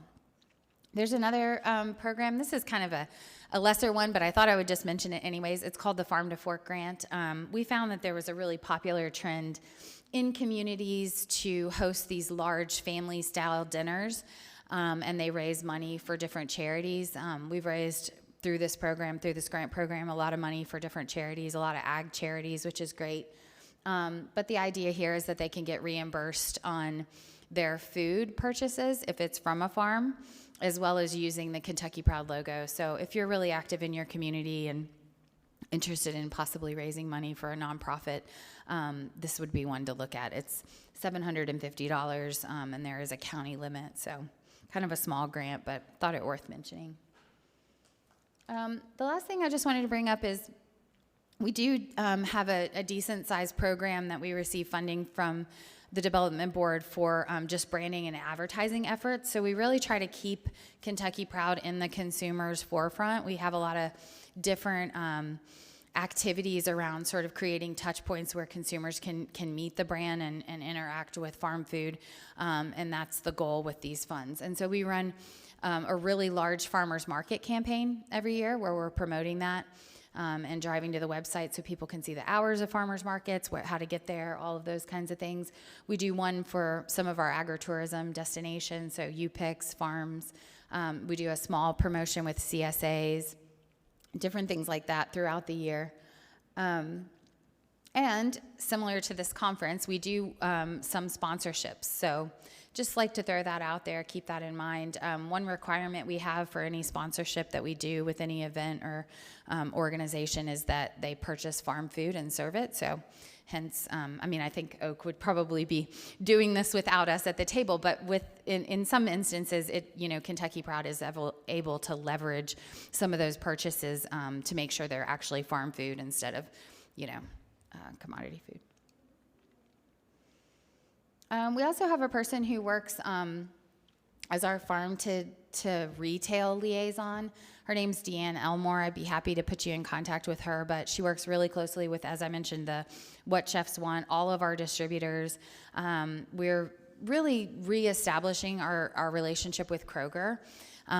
They've taken on some proteins that are from the farm, which we're really excited about. We just started some more conversations about produce and organic produce in particular. So if you have an interest in that, that's something you're interested in, please reach out to me. I'd be happy to connect you with Deanne. And we work with independent grocers and retailers all the way up to like a Kroger. We've been working with Hy-Vee and talking to Publix coming into Kentucky. So definitely something to think about. We do a lot of grower buyer meetups at different conferences and things, so I'd encourage you to possibly attend those. We kind of refer to those as like speed dating sessions where we just put buyers in the room and then you sort of rotate through and talk to them all. So be happy to share any of that information as well. I have a quick video just to kind of show you a little bit of who Kentucky Proud is, and then if you're okay with it, I'd like to I've got a personal issue, but I'd love to take any questions and just stick around for a minute here and answer any questions I can. I'll play the video and then we can take some questions. 1, 2, 1, 2. The days feel so long, but the years fly on by. People come and people go, but not my countryside. They say the grass is greener there, but mine is dreamy blue. And there's no place I would rather be than Kentucky with you. Living small and planning big, it all begins with a seed. We could travel the world, but home's just fine. Who needs the Central Valley? They say the grass is greener there, but ours is dreamy blue.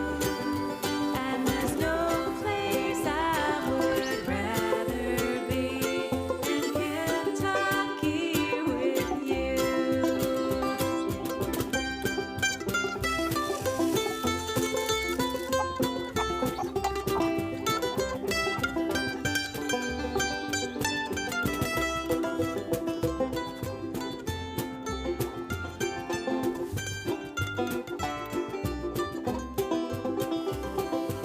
I do hear the poets sing the play of shade on the tree.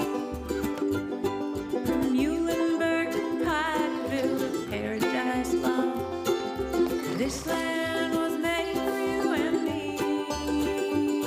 They say the grass is greener there, but ours is dreamy blue. And there's no place I would rather be than Kentucky with you.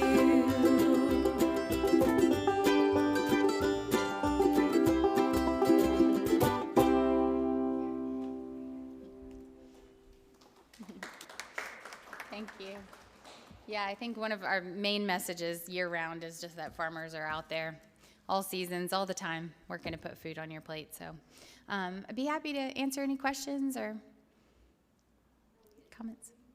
I didn't advance my slide. There is my phone number, and my email address is just Melanie. My last name is McPartlin. It's a little bit different, at ky.gov. So be happy to provide any information. And like I mentioned, if you go to our website, at the top, there's membership. If you just do about membership and scroll down, there's a whole section on all of those grants with links to those PDFs. And they're all pretty straightforward. The buy local grant, if you're a grower, that's more for your conversation. You know, the restaurant is the one that has to apply for that grant.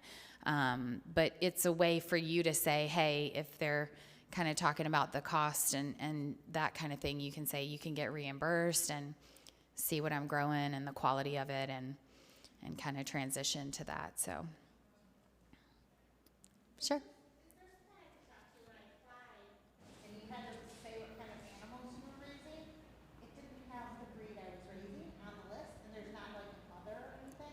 Okay. Is there someone I can talk to about the options on the website? Sure. Yeah, you can. Can you repeat that question? Yes, so she was just asking, when you apply to membership, you could select like which kind of livestock breed-wise you were raising, and her breed wasn't listed.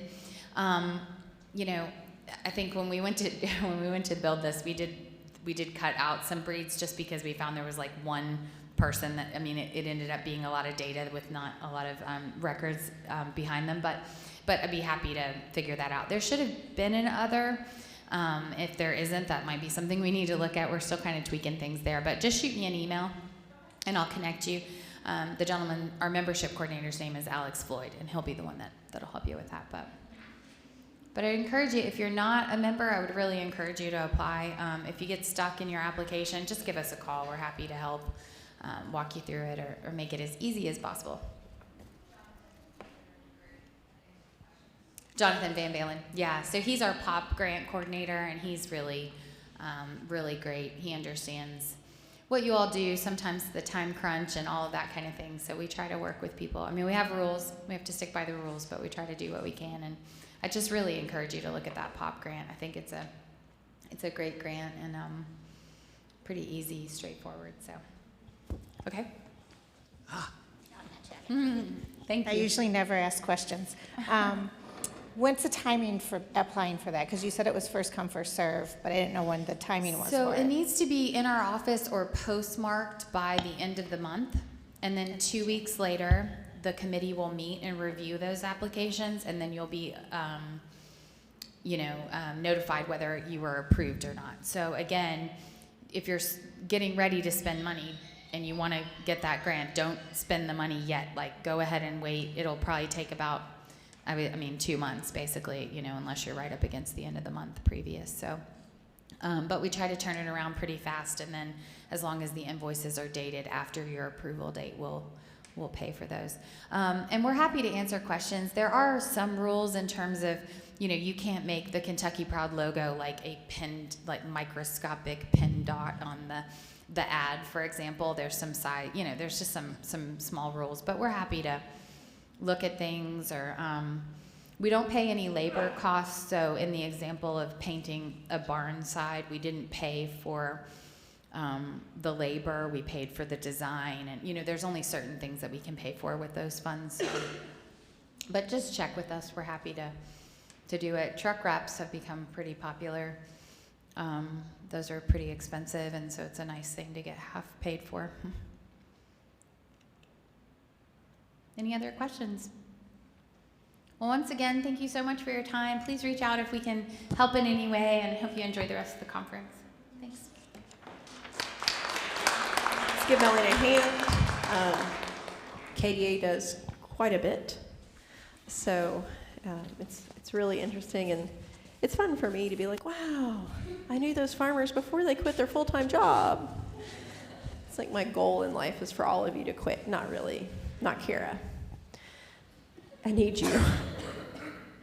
And if you guys have some questions at the end, I think I said earlier that we're going to have a session that's like, here's some other sources of funding, and the very last thing is like break out, pick our brains, ask, if I want to get X, or I think I need this. So I do want to encourage you to be thinking about the questions you have. But I'm going to go ahead and let Joni Nelson from Kentucky State University, and you're the Small Farm Programs Coordinator. No, that's not your title anymore. You change as often as I do, so you're going to have to forgive me. This is Joni Nelson. She's going to, KSU Small Farm Grant is what every other state, honestly, I work across about 5 states, like just partnering. We have a lot of really great programs in Kentucky, not going to lie. So this is one of them, because usually I tell people that grants won't pay for anything that you can keep, whereas this grant will only pay for things you can keep. So here's Joni. Thank you. And I have a tendency to wonder typically when I'm talking and use my hands a lot. I've been told I can't move. Makes me sad. So if I wander off too much, Anthony, you just like throw something at me. It'll be okay. So I don't know why I brought these with me. I have some brochures also. I have only a few with me. If anybody's like super interested, I have a few brochures with me. The rest of them are actually out on my table out front. I just didn't grab them all because they were like flying all over the place. So I manage the small scale farm grant. But before I tell you about the grant, I just got to do due diligence. The building that you're in now, we actually have a workshop we do every third Thursday in this building, and it's always rotating and it's always changing. We're actually going to have some people from Kentucky Proud helping us do farmers markets in April. So if you're interested in that, you want to sell at farmers markets or doing any value-added producing, that's a good place to come, is the April 3rd Thursday. It's a free workshop, and it's from 10 to 3 every third Thursday. So I got to tell you a little bit about that. So I manage a lot of different programs. I manage the Center for Sustainability of Farms and Families, but basically you want to know about the funding part. So As for the Smalls Farm Grant, we have an education grant that is up to $500. If you want to come to a conference like this, you can actually use the education grant to help pay for your registrations. It can pay for your hotel rooms. It can pay you like 41 cents a mile in gas to come here. It just can't pay for you to stop at McDonald's along the way. That's the $500 grant. Has anybody used the education grant before? Okay, a few people. So there's other conferences coming up. It doesn't have to be in-state. You can actually go out of state if you want to as well. We also have the Small Scale Farm Grant, which is up to $5,000 for special use equipment, we'll kind of call it. It won't pay for any kind of livestock. It can't buy you a tractor or things like that. But in some cases, we can buy implements. We can buy cold storage. We've done a lot of cold storage. Anybody heard of the CoolBot system? Yeah, okay, so we bought those for several farmers throughout the state. We have helped people that's doing sheep, they're doing wool, so we've helped them get looms. If you're doing cheese, which is, somebody in the room's favorite, we've helped with those cold, temperature-controlled rooms to make the cheese, vats, winemaking. We've helped people get equipment to produce their wine under the value added. So we have several different categories, and I'll go over those in a minute, but first I want to go to the website. So in order to get to the website, it's literally kysu.edu/SSFG, Small Scale Farm Grant. And if they ever take that URL again from me, I'm going to pitch a fit, like I did last time.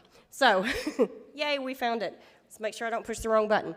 So you're going to go to the website, and you're going to scroll down, and we're going to look at, we're not going to click on it, but we're going to look at this the education grant. So if you want the education grant, you're going to click on this particular line right here. But if you want the Small Scale Farm Grant, the $5,000, you're going to click on that one. And we'll open it up real quick, and I'll kind of show you a little bit about it. So the application is 7 pages long. The first 3 pages say, this is what you can get, this is what you can't get, this is what you should get, these are the categories, and it gives you some information about the grant. So it's basically several different categories. You can see the priority areas here: aquaculture, certified organic, value added, food insecure, and agroforestry, which we kind of recently added to it. Has anybody in here got the Small Scale Farm Grant before? There's 3 of y'all. Okay, yay. If you haven't, come see me. In order to apply, you have to be a farmer. You have to be producing a product between $1,000 and $250,000. And until recently, I didn't think that was much of an issue, but we actually have some farmers that they have businesses that are separated, and the husband is doing over $250,000, but theirs is different, so they're on a separate Schedule F, thank you. So, I didn't really run into that issue until recently, because most of the farmers that we work with are well below on the other side of that, but they're separating their farms, which is fine as long as it's 2 separate entities, and we can prove that you're under that $250,000 or over that $1,000.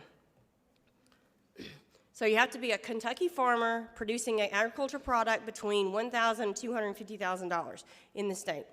You have to fit into one of the categories, like I said, value added, organic, which is what we're all here for. If you are going to apply for the organic category, you have to either be certified organic, and I need that certificate. You need to be exempt, and I need that certificate along with your application, or you have to be in transition. And in transition means you're working with a transition trainer throughout the state.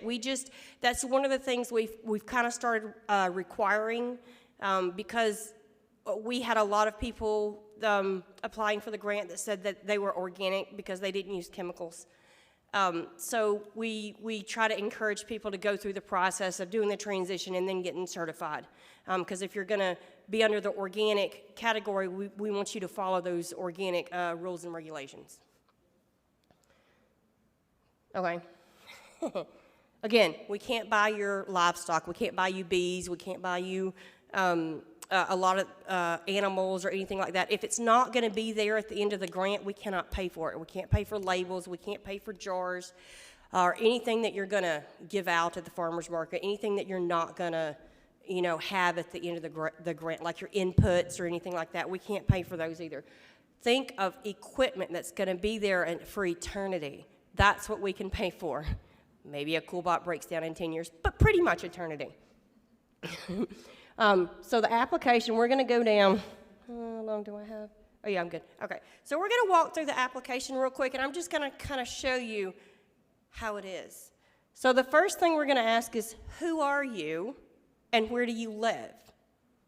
County matters. If you're applying for the food insecure category, then you have to be producing or selling into a food insecure county. And if you are, you can get production-related equipment. There's only certain areas you can get production-related equipment under this grant. So we need to know where you're at and where you're selling will come on down.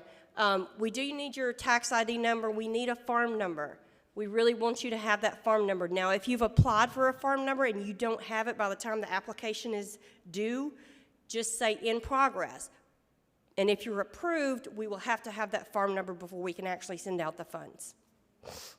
That's put on us by our funders. Again, that's Kentucky Agricultural Development Board, or the people, the tobacco settlement money. That's where we get our money from. I go every 2 years and I go, please give me money.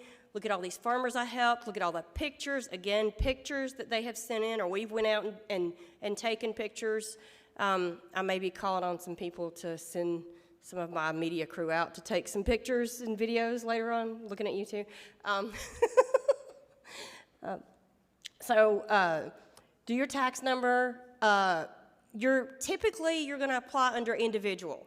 Association would be like Oak or a farmer's market, or nonprofit would be, or the association, something like that. That would be more towards the $10,000 to $15,000 range that you have to be an association to get that. The grant is $5,000, up to $5,000 one time, and up to $5,000 a second time, if you do it that way. It's a $10,000 lifetime max. You can say, I need this one stove in order to increase my sales, and we can get you that one stove for $700, $800, and you can apply for it, go through the grant process, do your reports, and as long as you're compliant, we can give you money again.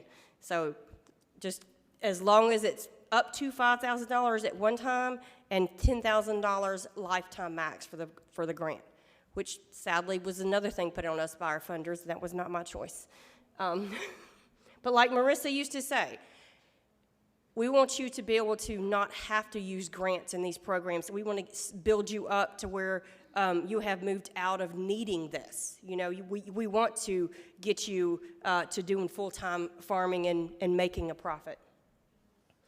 So here's one of the main questions. What's your income?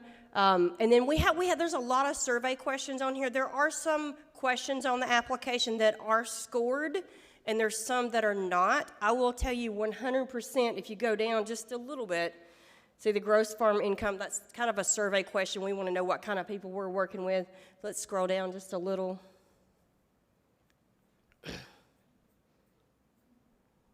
We want to know if you've received the grant before, educational assistance or something like that. Allison keeps really good records.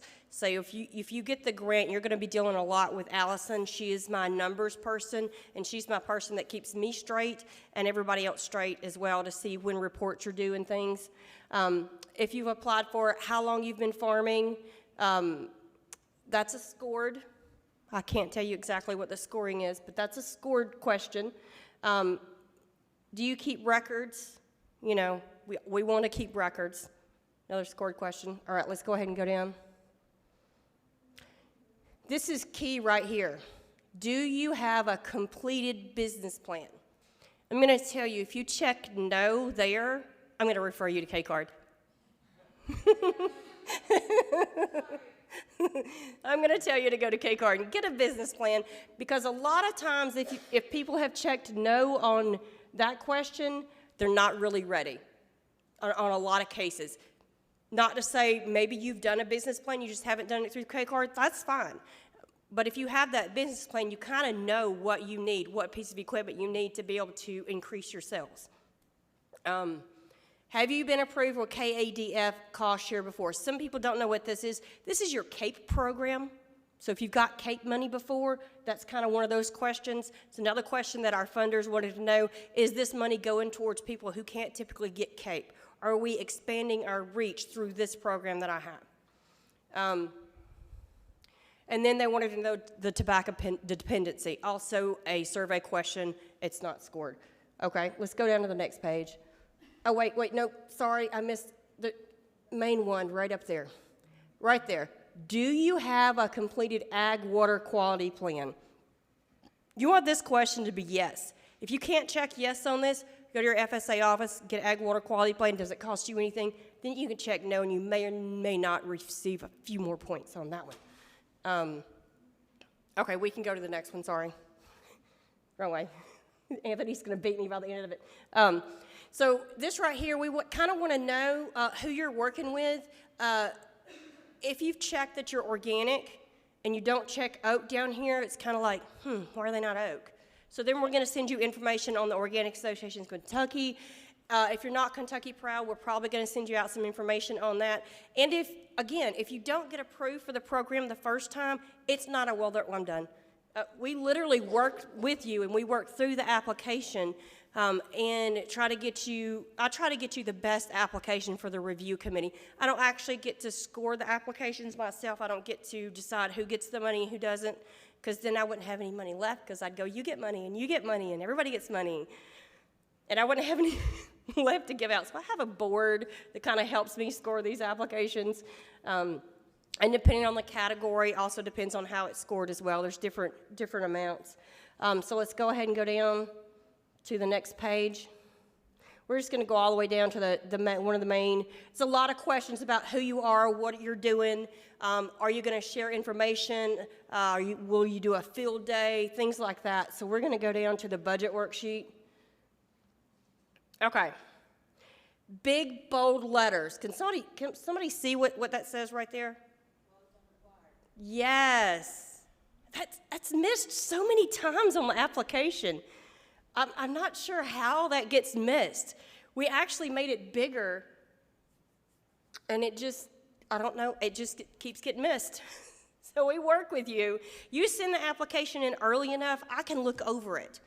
Now, if you send it to me in the next couple of days, there's no way. The application's due February 1st.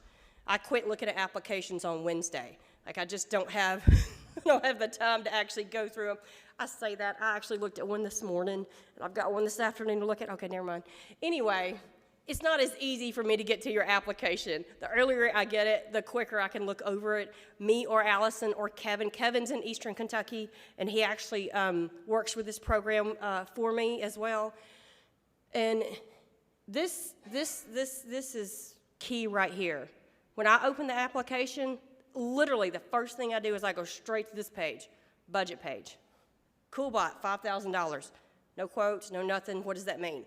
You know, like the committee's not going to approve that. They want to know air conditioner, $350. There's a Lowe's cart for that.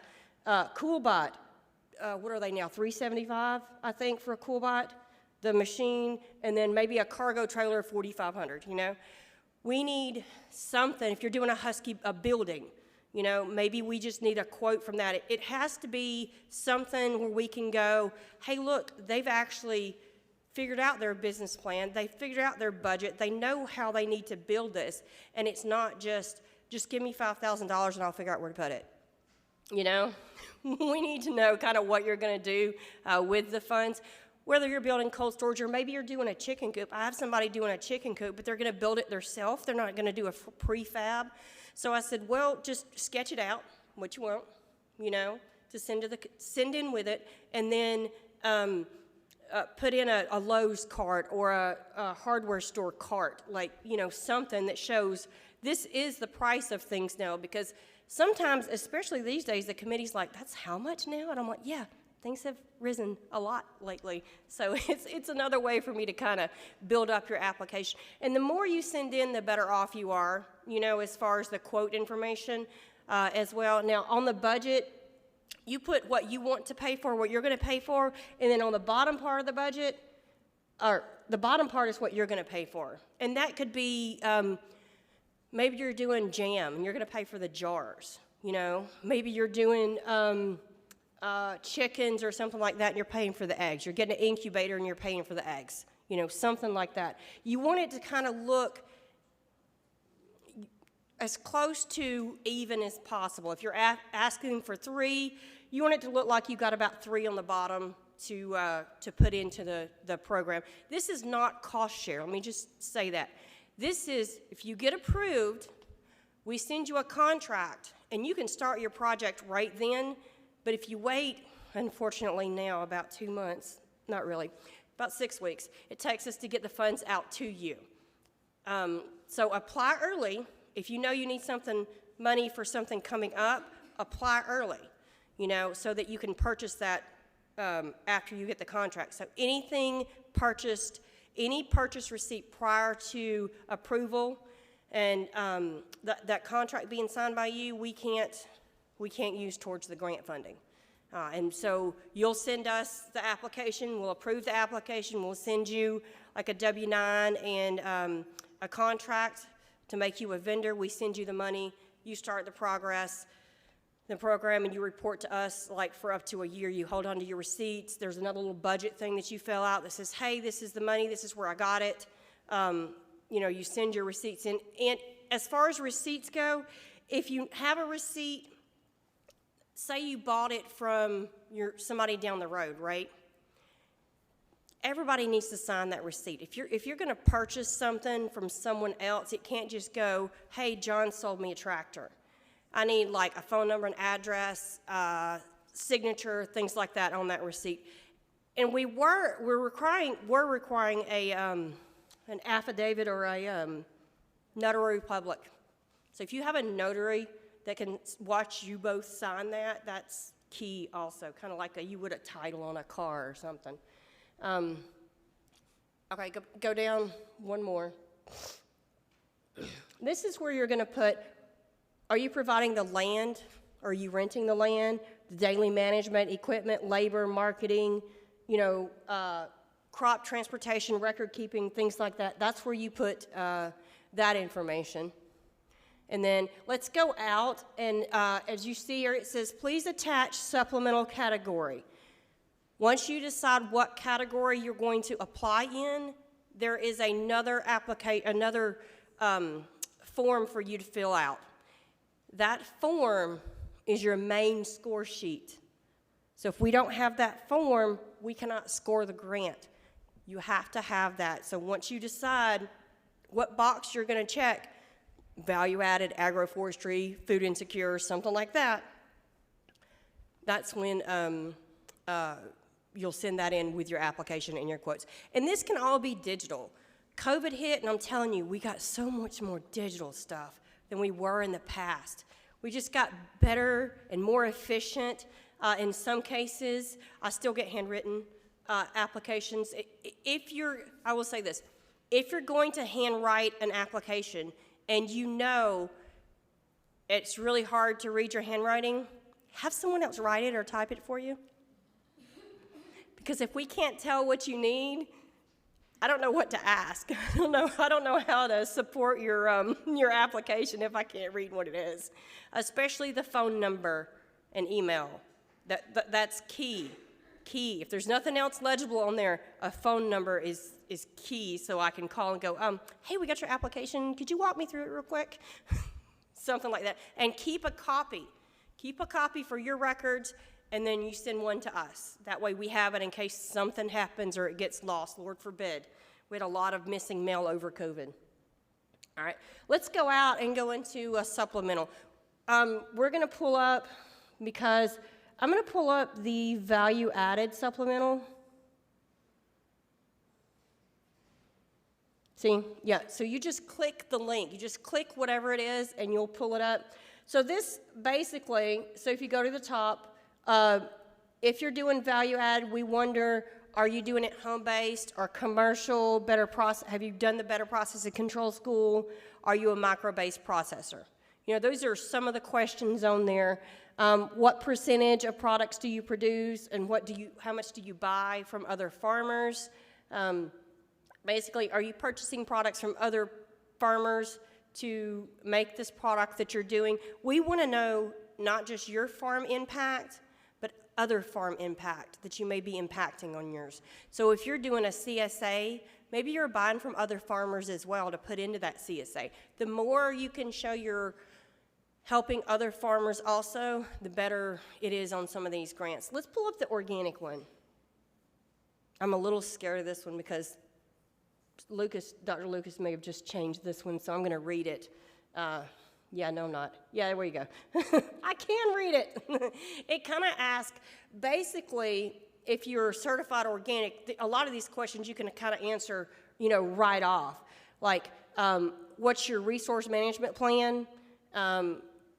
What's your water management practices? That's part of your ag water quality plan, copy, paste. You know, the less you have to retype, the better. And then your weed control plan. So I'm going to go ahead and kind of let you kind of scroll through that if you want to go back out. So again, I'm just going to say, agroforestry, we can do production-related equipment. Value added, we can do messed that one up. Organic, we can do value added, All right, I'm going to quit now because I've had too much coffee. So organic agriculture, we can do production-related equipment. And then aquaculture, we can do some production-related equipment. We've done a lot with ponds, aerators, and the big plastic tanks and stuff as well. For organic, we've done a lot of the Jang seeders. I don't know if anybody in here has used those before, or attachments to tractors and stuff like that. We can't do the BCS, but we can do the attachment for it, or from earth tools or something like that. We've done weeders, you know, different things like that. Hand trials, we've done some irrigation for organic agriculture in the past as well. We don't do the plastic anymore. We don't do the plastic for greenhouses, period. And we don't do exterior fencing, typically. We have done some portable fencing for some animals under certified organic when you're trying to keep organic animals away from non-organic land. So we've done some fencing in those areas. But fencing we stray away from because we are trying to pay for something that nobody else pays for. Your CAPE program is going to pay for a lot of your fencing. Appalachia with NRCS has got a great program for your high tunnel. You know, there's other funding out there, so we're going to try to help you in ways that other people can't help you. And like Myrisa said, we all work together. And I'm going, I can't pay for your website, but you know, Kentucky Proud can. You know, I'm not going to buy your high tunnel, but NRCS can. You know, and you can work with Appalachia to help get it built and designed. You know, as well. So. Does anybody have any questions? I will be around through Saturday. I will probably either have a green or a black KSU shirt on. Unless it gets really cold, then I'm going to have a sweater on. Yes? Is the application date just once a year, the deadline once a year? So the question is the application deadline once a year? It actually is every 2 months until we run out of funds. So the very next deadline is February 1st, so you have until Wednesday to get your application in. And the one after that is in April. I will tell you our two biggest funding cycles are always February and April. We get up to 100 applications in those two rounds. Most of the rest of them, it's between 20 and 30. But pretty much, and it's until we run out of funding, which could be, during COVID, we ran out in June, and we had to get our second year of funding. So we'll let you know, though, if it gets close.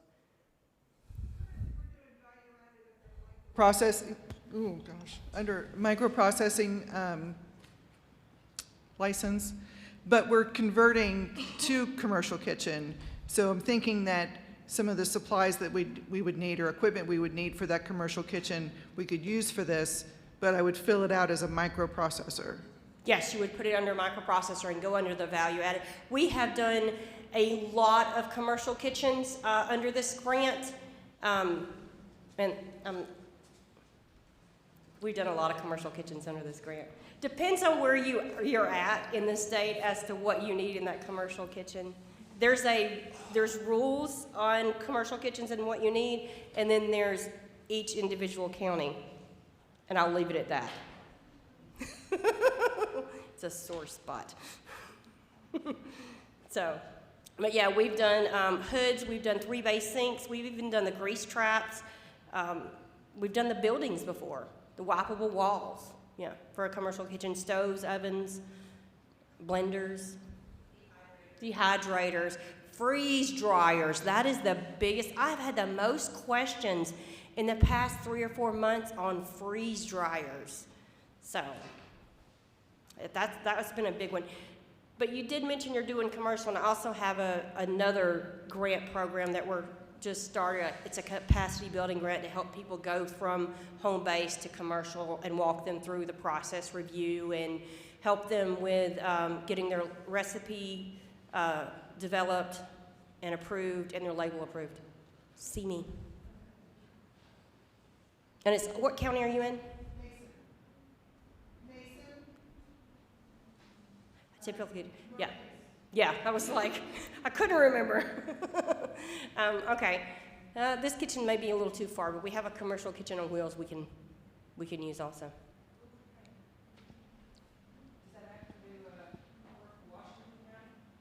Washington County. We're working with people throughout the state. We are using our commercial kitchen back here to help walk people through the process and get FDA to come in and watch them process here once we get them through. But if you have a commercial kitchen you're working with currently in your area, then I can help you get connected with whoever your certifier is in your area, and then I would come and help you walk through that process. And you can send, like, we're working with the recipes and the development and Leslie Cobb at FDA, which I guess Mark Reed is back now too. Yes?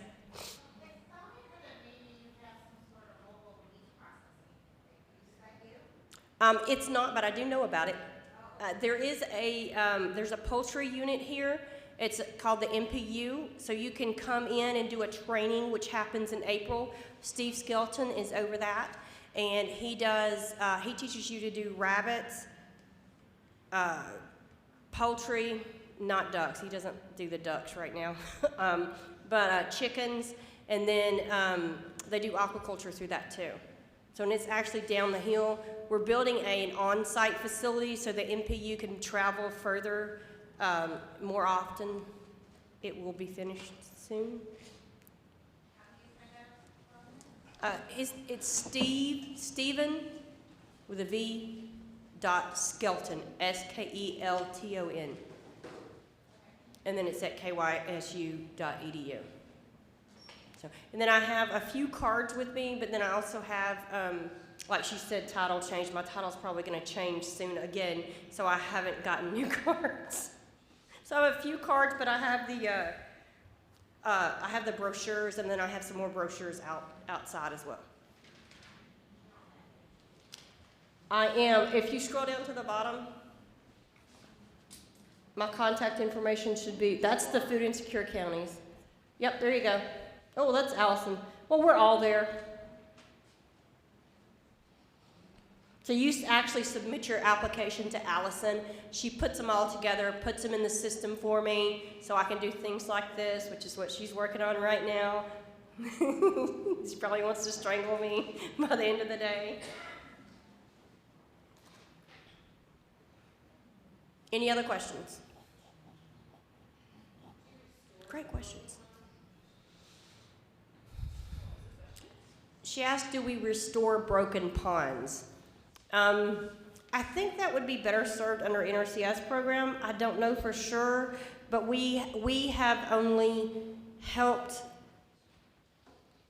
with, are you doing aquaculture in it? If you're producing fish in it, yes. Other than that, no. But if you're doing aquaculture in it, fish farming somehow, then yes. You said you're in Washington County? Whitley, you're in Whitley. Washington was behind, okay, that's right. Over here. Okay, Whitley County. Forrest is pretty far from that. I can get you in touch with Forrest Wynn. He's our aquaculture specialist. He's in the western part of the state, but he still has a lot of good information that he can talk to you about. Yes, ma'am. What about a wood chipper for agroforestry? We have done wood chippers for agroforestry in the past, depending on what you're doing. Or for an orchard? For an orchard, yes. Yeah. I can't remember, there was only one that went through, so agroforestry is still new. So what county are you in? Mead. Mead? Okay. I ask that because as I ask counties, I go here, here, here. I'm trying to, been all over the state, but I haven't made it to all 120 counties yet. I've probably been through them, but I don't think I've made it to all 120. I bet Myrisa has, though. But it would be considered? Yes, it can be considered for agroforestry. We had somebody, I think they were doing mushrooms and orchard and something else. I can't remember what all they were doing. Okay, she's pushing me out, so I'm going to go ahead and step away. Thank everyone for being here.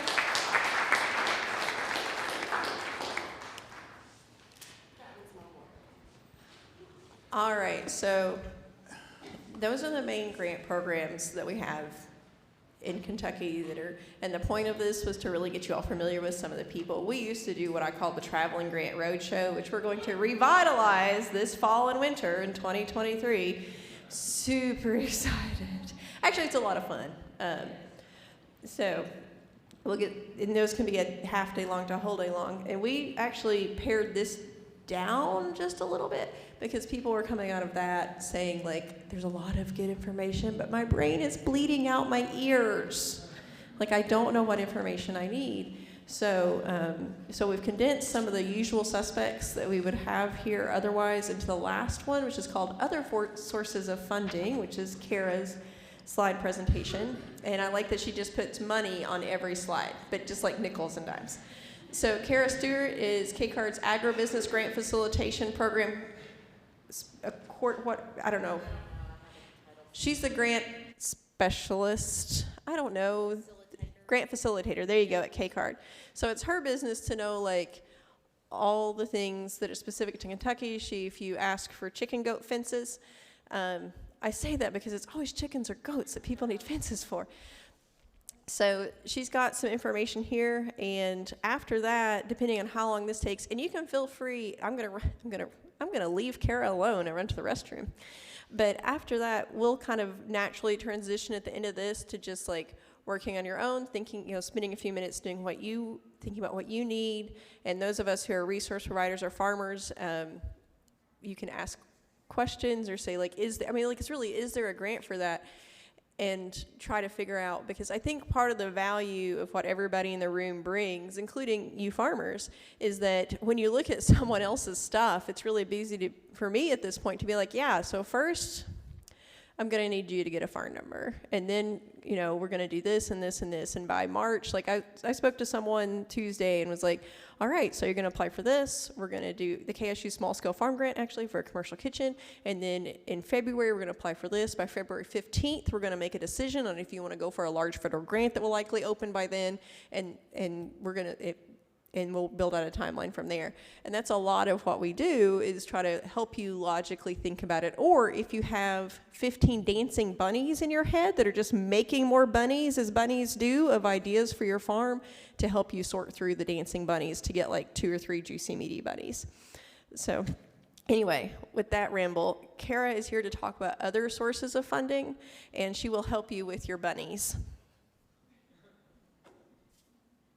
All right, guys. Well, Myrisa's going to step away, but one fun fact, Myrisa tends to be a vegetarian, so her talking about bunnies and juicy bunnies and turkey and jerky, it cracks me up. I'm just going to tell you all that. All right. So that is my title. I think pretty much, though, I am the patient walker througher of all the things that hurt, called grants.gov or sams.gov or any of the federal things. I do a lot of that. I'm going to start off talking a little bit about there are other sources of funding that aren't grants. And I want to say, nobody said this yet, grants are not free. Okay? It's not free money. It's what everybody wants. Ooh, you got any free money? Okay. So when we walk through this business plan process, your time has to be allocated. Your time today is worth something, okay? Because you took time to come and learn. You're not at your day job. You're not at your farm. You're not at your home. So grants, while they are a source of funding, they're not free. They require you to do a lot of things. And so that's one of the things that we haven't talked about and nobody's touched on, that I get a lot of pushback, because a lot of times I'll help you fill the things out, but then Myrisa does that too. But what Myrisa doesn't do that I get to do is when you have to report on those grants. Okay? So it's not, here you go, have a good time. Okay? Show me what you did. So when Joni was talking about pictures, okay, and some others were talking about, I think Jamie was talking a little bit about that. Some of you all are shaking your heads if you've gotten a grant before. You know, they don't just say, have a good time. No, you have to prove that you did what you said you were going to do on that application. And so I get to help you do that a lot. And I have had individuals say, if I'd known I was going to have to do all this paperwork, I would have just got a loan. It is. It's a lot of paperwork. It's a lot of tracking. It's a lot of record keeping. You hear that word a whole lot too. So with that, I'm going to push this button and hoping it works. And I'm another one that I really don't like, so I'm going to hold on to this podium because I want to walk around. It's hard not to. All right, so there's a couple options that we're going to walk through that aren't grants, and you're going to see loans. Okay, so that's pretty much it. If you don't have the money saved in your savings account, you need a grant or a loan if you need a lump sum right now. So these are the big three that I gear everybody toward. So if you don't find a grant that fits your niche, or you're not making that, $1,000 yet, or you're not qualifying for whatever other reason, we're going to talk about these. The first one is the FSA. So they've got a microloan program. It is put forward to meet the credit needs of young, beginning, socially disadvantaged, veteran farmers. So it really simplifies the process. So it's a loan program that is not as headache-inducing as maybe some others. It's going to also be at a lower interest rate. We're going to be able to cover operating expenses, and this is something that we haven't covered, farmland. Okay? Purchase of land. Grants don't do that. So when I started doing this about 1.5 years ago with Myrisa, the number one rule was USDA will not pay for anything that you get to keep. Okay? KSU will give you things, will not pay for anything that you don't get to keep. Well, the exception to that rule is land. Okay? Grants, no land. Loans, land. So this is one, excuse me, this is a great one because it's through the FSA office. You can talk to your local agency. They will help you with this, but it is geared toward beginning farmers. Okay? Socially disadvantaged, veterans. So this is who they're used to working with. Okay? The next one, and I'm not going to get into the nuts and bolts, okay, because a lot of that depends on your situation. So here again, you've kind of got to have here's your financials, here's your business plan, that word that we keep bringing back up. Here's your goals, here's what you're going to do. You still have to know all those things. But then you go in, talk to your FSA agent, and they will help you walk through the microloan process. Kentucky Highlands, so they have a micro enterprise loans That's for business startups and expansion projects. Here again, small business startups. They've got a small business loan as well. But the one that works really well more for farmers, it's the SOAR farm loans, okay? Small production for all food-related producers, okay? It's going to be a maximum amount of about $7,500, but this is somewhere that you know you're going to get some assistance, okay? So these guys, here again, if you want these links, I'm happy to send them to you. We're going to be swirling around. I won't go in the nuts and bolts. The biggest part about this section was grants aren't the only things out there, okay? There are other options as well. But any manner to help further your venture. So this is one that we send a lot of folks, when we talk about Kentucky Highlands, it's usually the SOAR grants, or SOAR loans, rather. Yep. Oh.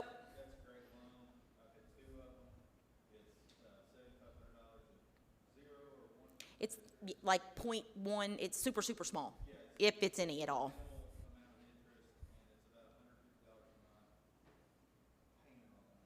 Yeah. So for you all that didn't hear him, he said, you know, he's gotten a couple of those loans. Maggie is shaking her head as well. She's gotten a couple of them. Super small interest. Here again, these small farm microloans, that's kind of the other thing, is they're not super difficult. They're made for farmers. They know and talk your language. Okay, these guys do. So the interest rate's super low, minimal payments, really great to work with. Chris? One thing to note is, I believe there's a regional component on that. So it's Save Our Appalachia region. So we're looking at the SOAR region of Kentucky. Right. Some of you all may be outside. Thank you. Yeah, that was one thing I wanted to mention I didn't. So when I can send you this link, but if you look at this is the Save Our, I never remember what SOAR stands for, Save Our Appalachian Region. So there is a shape. Okay, sorry, Chris said it wrong. So there is certain counties that fall in that, so you'll need to make sure that you are in one of those counties. That's the purpose. Okay, then lastly is Ag Finance. So the Kentucky Ag Finance Loan Program, there are several different options here. And the one thing I want to talk to you about this is we've talked about Kentucky Department of Ag, the Ag Development Fund. You guys have heard all these words. Ag Finance is another portion of that. Here again, we're talking small interest. You go apply before a loan board. It is a loan. It's a little bit broader than some of the other ones I've talked about as far as what they'll cover, the amount, that kind of thing. But here again, these guys are ag finance, so they talk your talk. Okay, so you're not going to, you know, the Bank of America down the street trying to explain to them what organic farming is and why you need a certain amount of pasture for this, that, and something else. So here, nope, please do.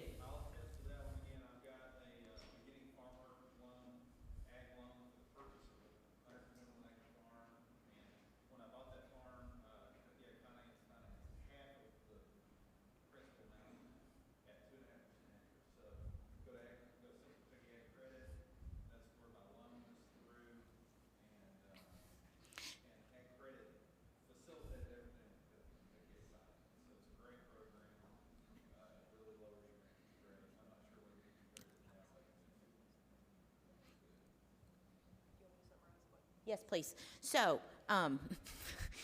Myrisa's going to summarize.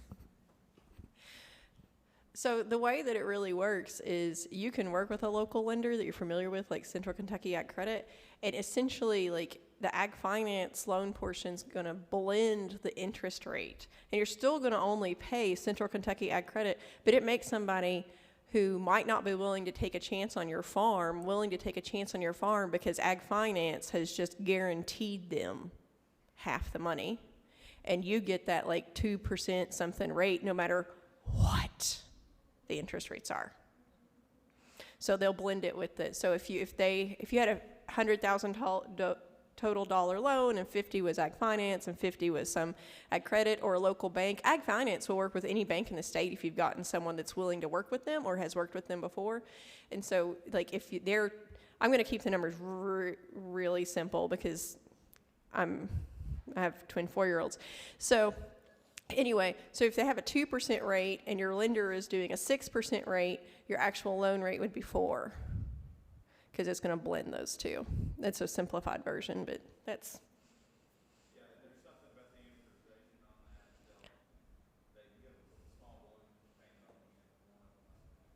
Yeah, they can amortize. The amortization is a little different, and there can be balloon payments.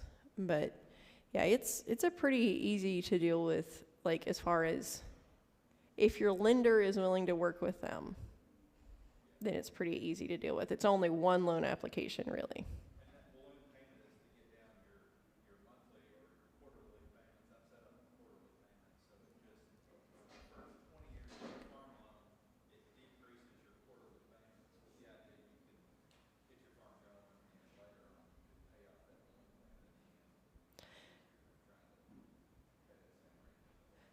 So since this is being recorded, I feel a little odd just repeating what Bryce says.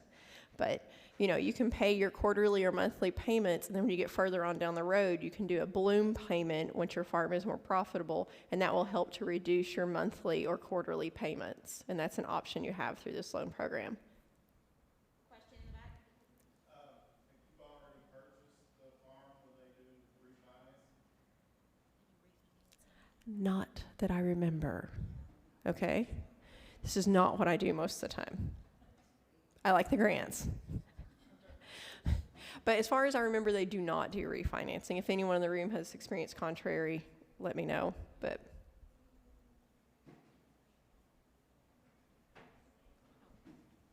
And I'm back up. So those are a few of the options as far as, I think that's it for me, yeah. So that was very short and sweet as far as the loan portion goes, because a lot of times you guys are here for the grant aspect of it. But one of the things that I wanted to talk about, whether we're talking about grants or whether we're talking about loans, and we've talked about this throughout this session, you got to have your ducks in a row, okay? So before you jump on board, and we've talked about a lot of great opportunities, a lot of great options here today, and we are here to help you facilitate through all of that. However, know what you want to do. Because here's what I tell most folks, and Myrisa may yell at me because she still does sometimes. That's not right. Just like she did a minute ago when it wasn't save. It was shape. Okay. So what I tell everybody is, if you know where you want your farm to go, and you guys have heard this in various aspects today, there's a loan or there's a grant out there for that. We just have to figure out matching up your ideas and goals with that grant provider's ideas and goals, okay? That's where we come in, is to help you find that and help you match up. Because there's grants out there because people want to give you money, okay? So we just have to make sure that what they want to give money for is something that you can utilize and use. In order to do that, you need the B word, business plan, and financials laid out. Okay, and it's not as overwhelming as some folks make it out to be. It is, here again, requires your time, okay? Because what do we all want to be outside doing? Even me, I don't grow things, but I have animals. We want to be outside, right? Outside growing things. We don't want to sit at a computer or sit down with a piece of paper. Nobody likes to do that part. But we got to do that part so that you can go, well, Myrisa does. But we have to sit down and do that part so that we are able to, when the sun is out and the sun is shining, we have the ability to go do what we really want to love to do. So it all comes down to what you want to do, where you want your business or your farm to go, and then ask us for help.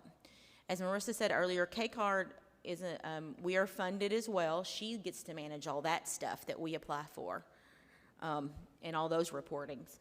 But the services we provide are free to you because of that, because that's what we get grant funding for, is to help you achieve your goals. So with that being said, it's really important for the record-keeping piece, for the business plan piece, for the financials. And we can talk through some of that. I know I'm early a little bit, but I knew I wouldn't take 30 minutes here. Are there any questions on any of this that I'll do my very best to answer? Any of the loan things? I think, Bryce, you've done a great job. Maggie contested some of it. Any questions on any of that before we move forward maybe to a little bit more working in small groups? Okay. Myrisa likes to talk, so she's coming back. You can't handle it? I need to talk. I know you do. Come on. I work with you daily, I know. Cara's like every day she has to talk. So I actually want to encourage you all. We've got a little bit of time. I would like for everybody just to stand up. Because it's bad enough for me being trapped between that podium and that chair. I want you to stand up, take a good deep breath, and I want you to think about someone in the room that, based on the conversation, you know you need to talk to. Now we can sit down for a second. We're not going to do jumping jacks. You can sit down. And what I may do, I'm trying to figure out the best way to do this, and I probably should. Oh, I know what I was going to do real quick, now that it's my section.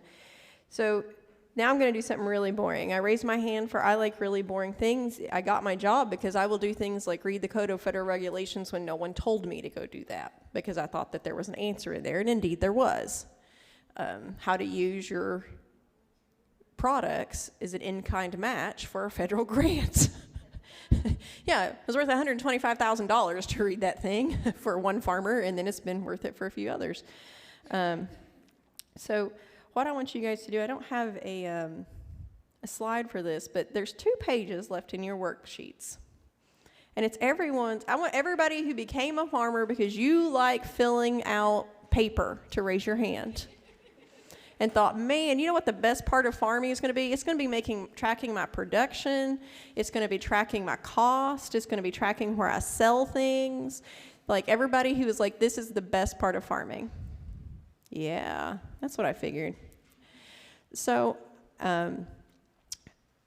a lot of time, I'm just going to tell you another little story, because I think that's how you make things relatable and digestible. The first time when I first took the position in the eastern part of the state a few years back, I went and met with a farmer, and he had been a night watchman at a coal company.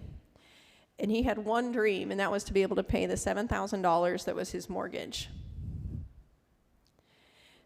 so that he wouldn't lose his family farm that he had mortgaged in order to put his home on it.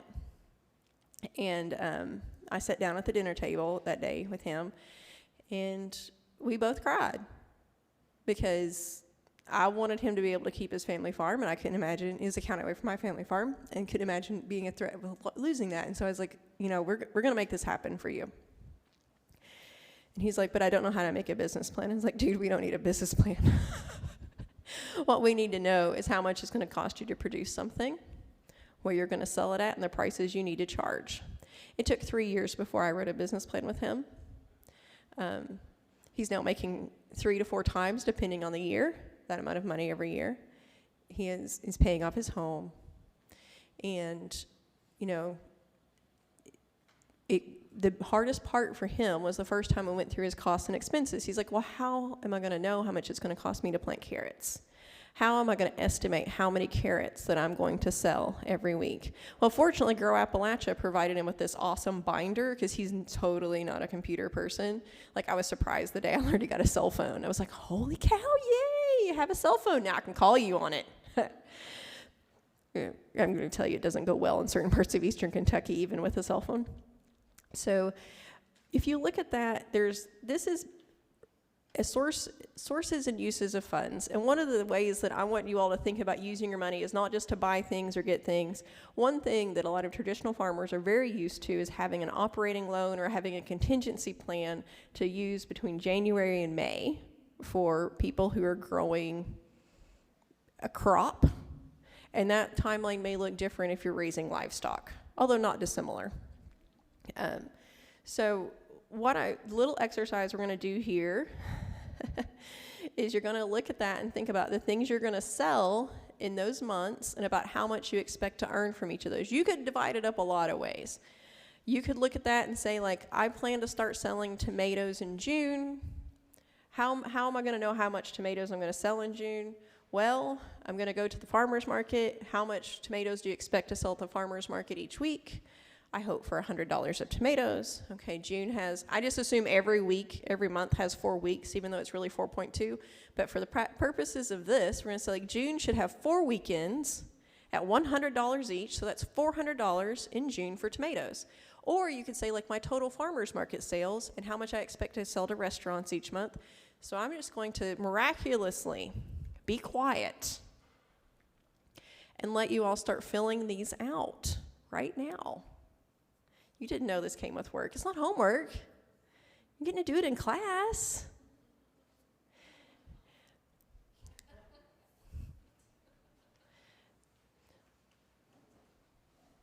So to get you all thinking about it, you know, y'all, I can't. Y'all aren't writing. So if you were doing, you could do it by crop, you could do it by outlet. So I just want to take 60 seconds and write down at least 2 months worth of income and get you thinking about this. And this exercise is really to look at, like, I don't get crops and income until then, but I'm going to have these expenses before that. Do I have enough starting with to cover those expenses, or do I need to look at some other options? Because what we've seen, and Chris and I have talked about this over the years, is with our smaller scale and beginning farmers, that cash crunch each spring or an unexpected expense during the summer before they've sold everything is really can make or break you. And I would rather you think about where your lean times are right now before those sales start coming in, but while you have expenses. And yes, I have magically worked this into a workshop about grants because I feel so passionately that I want your farms to be here next January. Because I can't, you've heard the shortest turnaround time for any grant is 2 months, and none of them are going to pay you to replant carrots. Okay? So just think about this for a couple of minutes. When's it going to start? When's it going to end? And then the next page is the uses. And it's also to get you familiar with it. I have an electronic version of this in Google Sheets that's available on it's a PDF. We made it into a fancy PDF that you can enter the numbers and it totals it for you on KCAR's website. So just wanted you to think about that for a minute. Not to make you depressed or scared, but just because I want you to be successful farmers that are here next year.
I was quiet for a full minute, according to my wonderful 1,000 counting method. So hopefully you guys have thought about that. And if you have some questions about how to help stabilize some of that, or even how to fill it out, feel free to ask us today. But right now, I'm going to open it up to think about. I will say, if you have a lender you're working with, or you think there might be, so here's my plug. If you think there might be a lean time sometime next year, and because you're running a small business, there might be a lean time sometime this year, every year. It could happen. I've had so many farmers be like, all I need is just like a loan of like $2,000 to $10,000, and I'll make it to June. You call me the day you need that loan, I can have all the resources in the world. I can't get it to you then. If we know ahead of time, you could have a relationship with a lender, whether that's Farm Service Agency, to be able to take out a micro loan, because that's going to take a little while. You could have in Eastern Kentucky with Mountain Association or Kentucky Highlands Investment Corporation. that has the SOAR small scale farm loan. You could have a relationship with your local credit union or bank. You could have a relationship with Farm Credit. Any of those relationships where they know who you are and the first time they meet you isn't you being like, my business is tanking and I need $10,000. Because believe me, no lender wants to give you money right then unless it's a loan shark, okay? So if you have questions about who those lenders are around the state, we're happy to help you. I, by the nature of what I do and where I am located and where I'm from, know more about the eastern part of the state. And because of the nature of the Appalachian region, more money has been thrown into community development finance institutions, which is what Mountain Association and Kentucky Highlands are. But I would just encourage you to ask yourself those questions when we're thinking about funding, because emergency funding is just as important as funding you plan for. All right, now the fun part. Is there a grant for that? Round one. So one thing I actually, before we get started with this, oh, Maggie, you looked at me, you're in for it. Maggie, what's the best way that you think you've used grant money on your farm? We'll do top 3. Come up here and speak. I don't want to have to repeat your words. It feels so weird. Or I can repeat your words.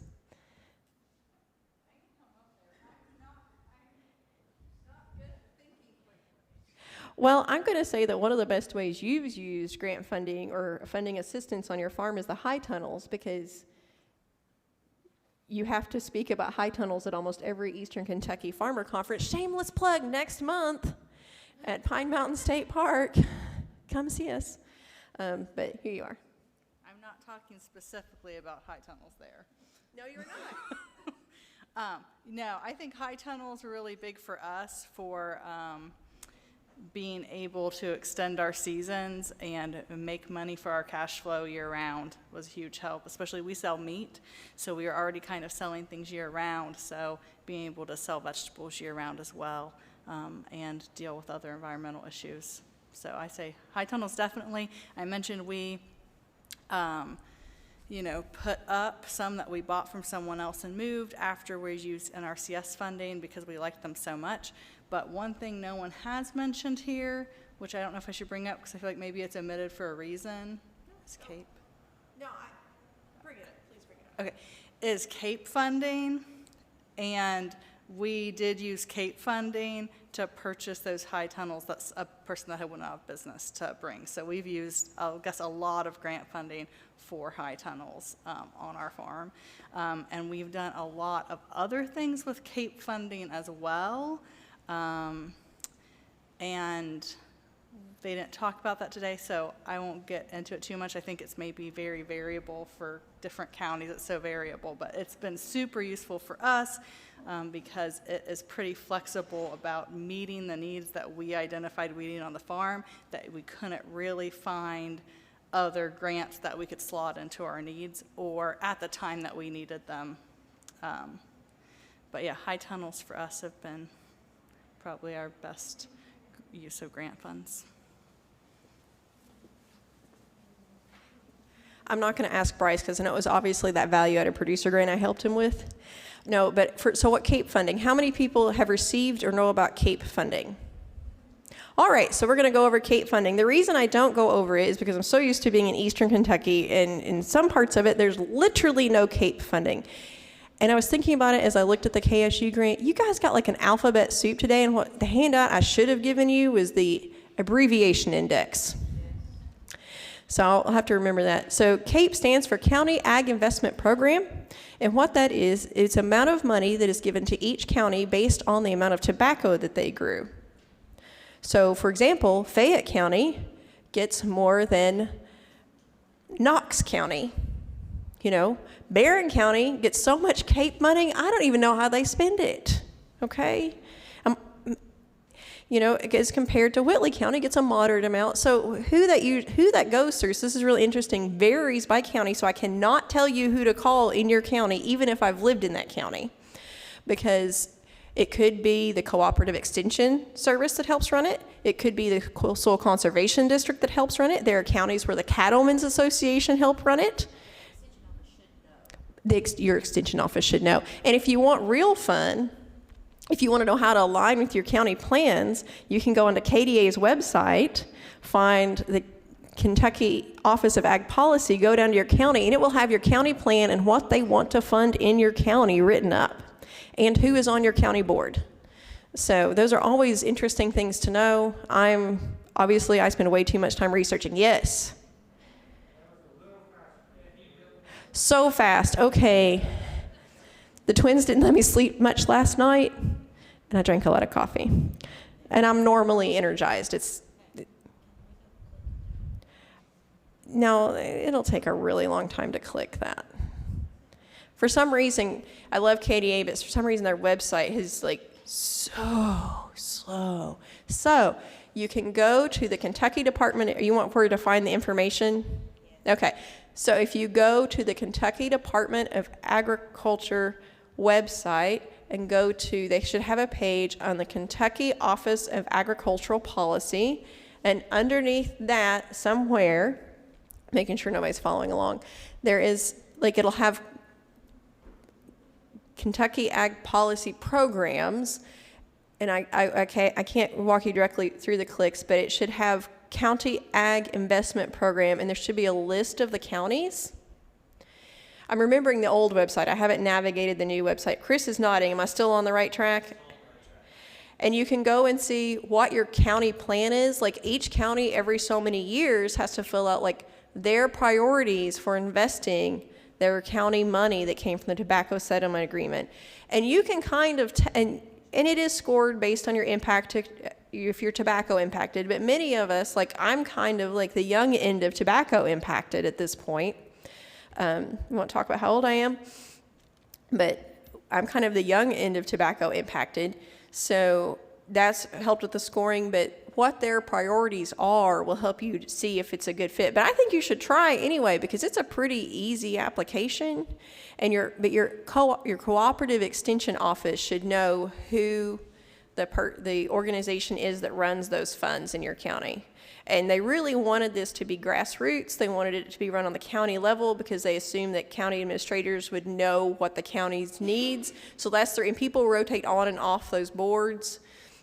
And so it's a good idea to have an informal conversation hey, I'm thinking about this. Your extension agents a lot of times can be a real good weather barometer on what you need to do. So.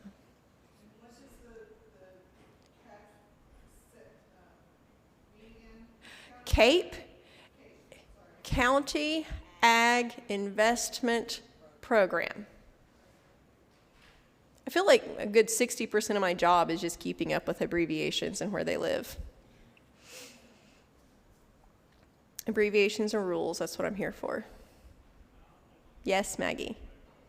This might be a weird thing to say, but this is important kind of about loans, but saying, making a relationship with your bank or your lenders. I feel like so many beginning farmers are so scared of loans, and you don't want to go into debt, but through SOAR, even we've got a really small operating loan before from our local bank, which I know all banks probably, but finding a bank that might work with you, that's even, when we were first starting out, a lot of these grant programs are reimbursement, so you might need $15,000, $20,000 out of pocket before you ever get the money back, and I feel like that prevents people from making that investment, because they're I'll get the money back if I don't have it, which is good. I mean, maybe good because it makes you feel is this really worth it that I'm going to shell this money out?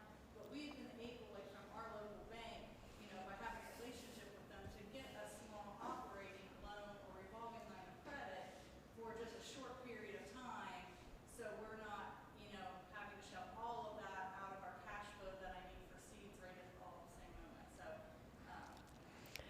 So maybe that's weird, but that is a way we kind of leverage other money for the upfront for some of these grants that you can pay out before you don't get your money back for a year.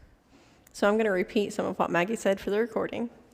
So she was saying, make sure to have a relationship with your local bank to be able to have that, not just for the yearly operating expenses in case you need it, because you don't have to take out an operating loan if you don't need it, and you can only take as much as you want. They'll approve you for a certain amount. But a lot of times these grants, with the exception of the Kentucky State University Small Scale Farm Grant, they're reimbursement basis. So, yeah, you can get $16,000 out of the KDA POP grant, or $8,000, but you will have spent 16 in order to get 8, and not all of us have $16,000 laying in our bank account. So having a short-term operating loan and having the ability to get that quickly is really important. Like, I don't think what I'm going to call non-generational farmers realize how normal having that loan and line of credit is. It is something that, coming from really stubborn hillbillies that I love and am one of, like, the thought of putting Papa's farm on a loan line is terrifying. Absolutely terrifying. But it was something that Papa did every year. Yeah. I have a question pertaining to that. So say you do get a loan, because you know you're going to apply for the grant, but in what order should you do that? Like, so say you get your grant money, or you get your loan money, but should you spend it and complete that project, or do you just have that money sitting there waiting for your grant to be approved, because you shouldn't start it until you get your grant approved? Like, So when you get an operating line of credit, that does not mean you get that money right then. Usually those notes are good for a certain amount of time. Like when you're going for a larger federal grant, I had somebody go for a $250,000 grant that was dollar for dollar match. Everyone who has $250,000 that you can use to match a grant today, raise your hand. Yeah, because you have to show you have the match up front. So what they did was they went to their bank. The bank signed a letter that was good for 6 months or a year and said they have this money available to them. And so then once they got the grant, they could decide how much of that they needed to be able to cash match versus how much they needed to cash flow it. So you don't have to take out the loan immediately. My advice is to go ahead and have that relationship with the lender, let them know what it'll be for. Here's how I project to be able to pay it back. I'll let you know when I'm ready for it.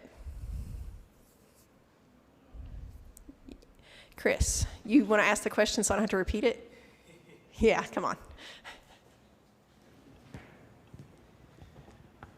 So on this line, because it's such a popular program and NRCS isn't here, I wanted to mention that for our high tunnel, for our EQIP high tunnel programs, it is a reimbursement. However, they can do, NRCS has set up a way to do payment assignment where they can work with the vendor you're buying the high tunnel from, and basically, you're signing over the right of the cost share over to that vendor.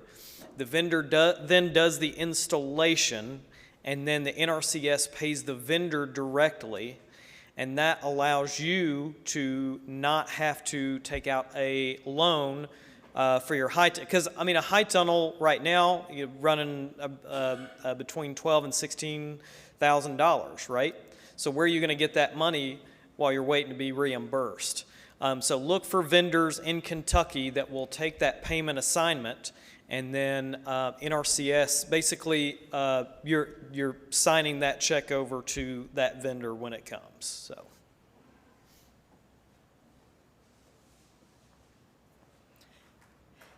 That's super cool. That didn't used to exist.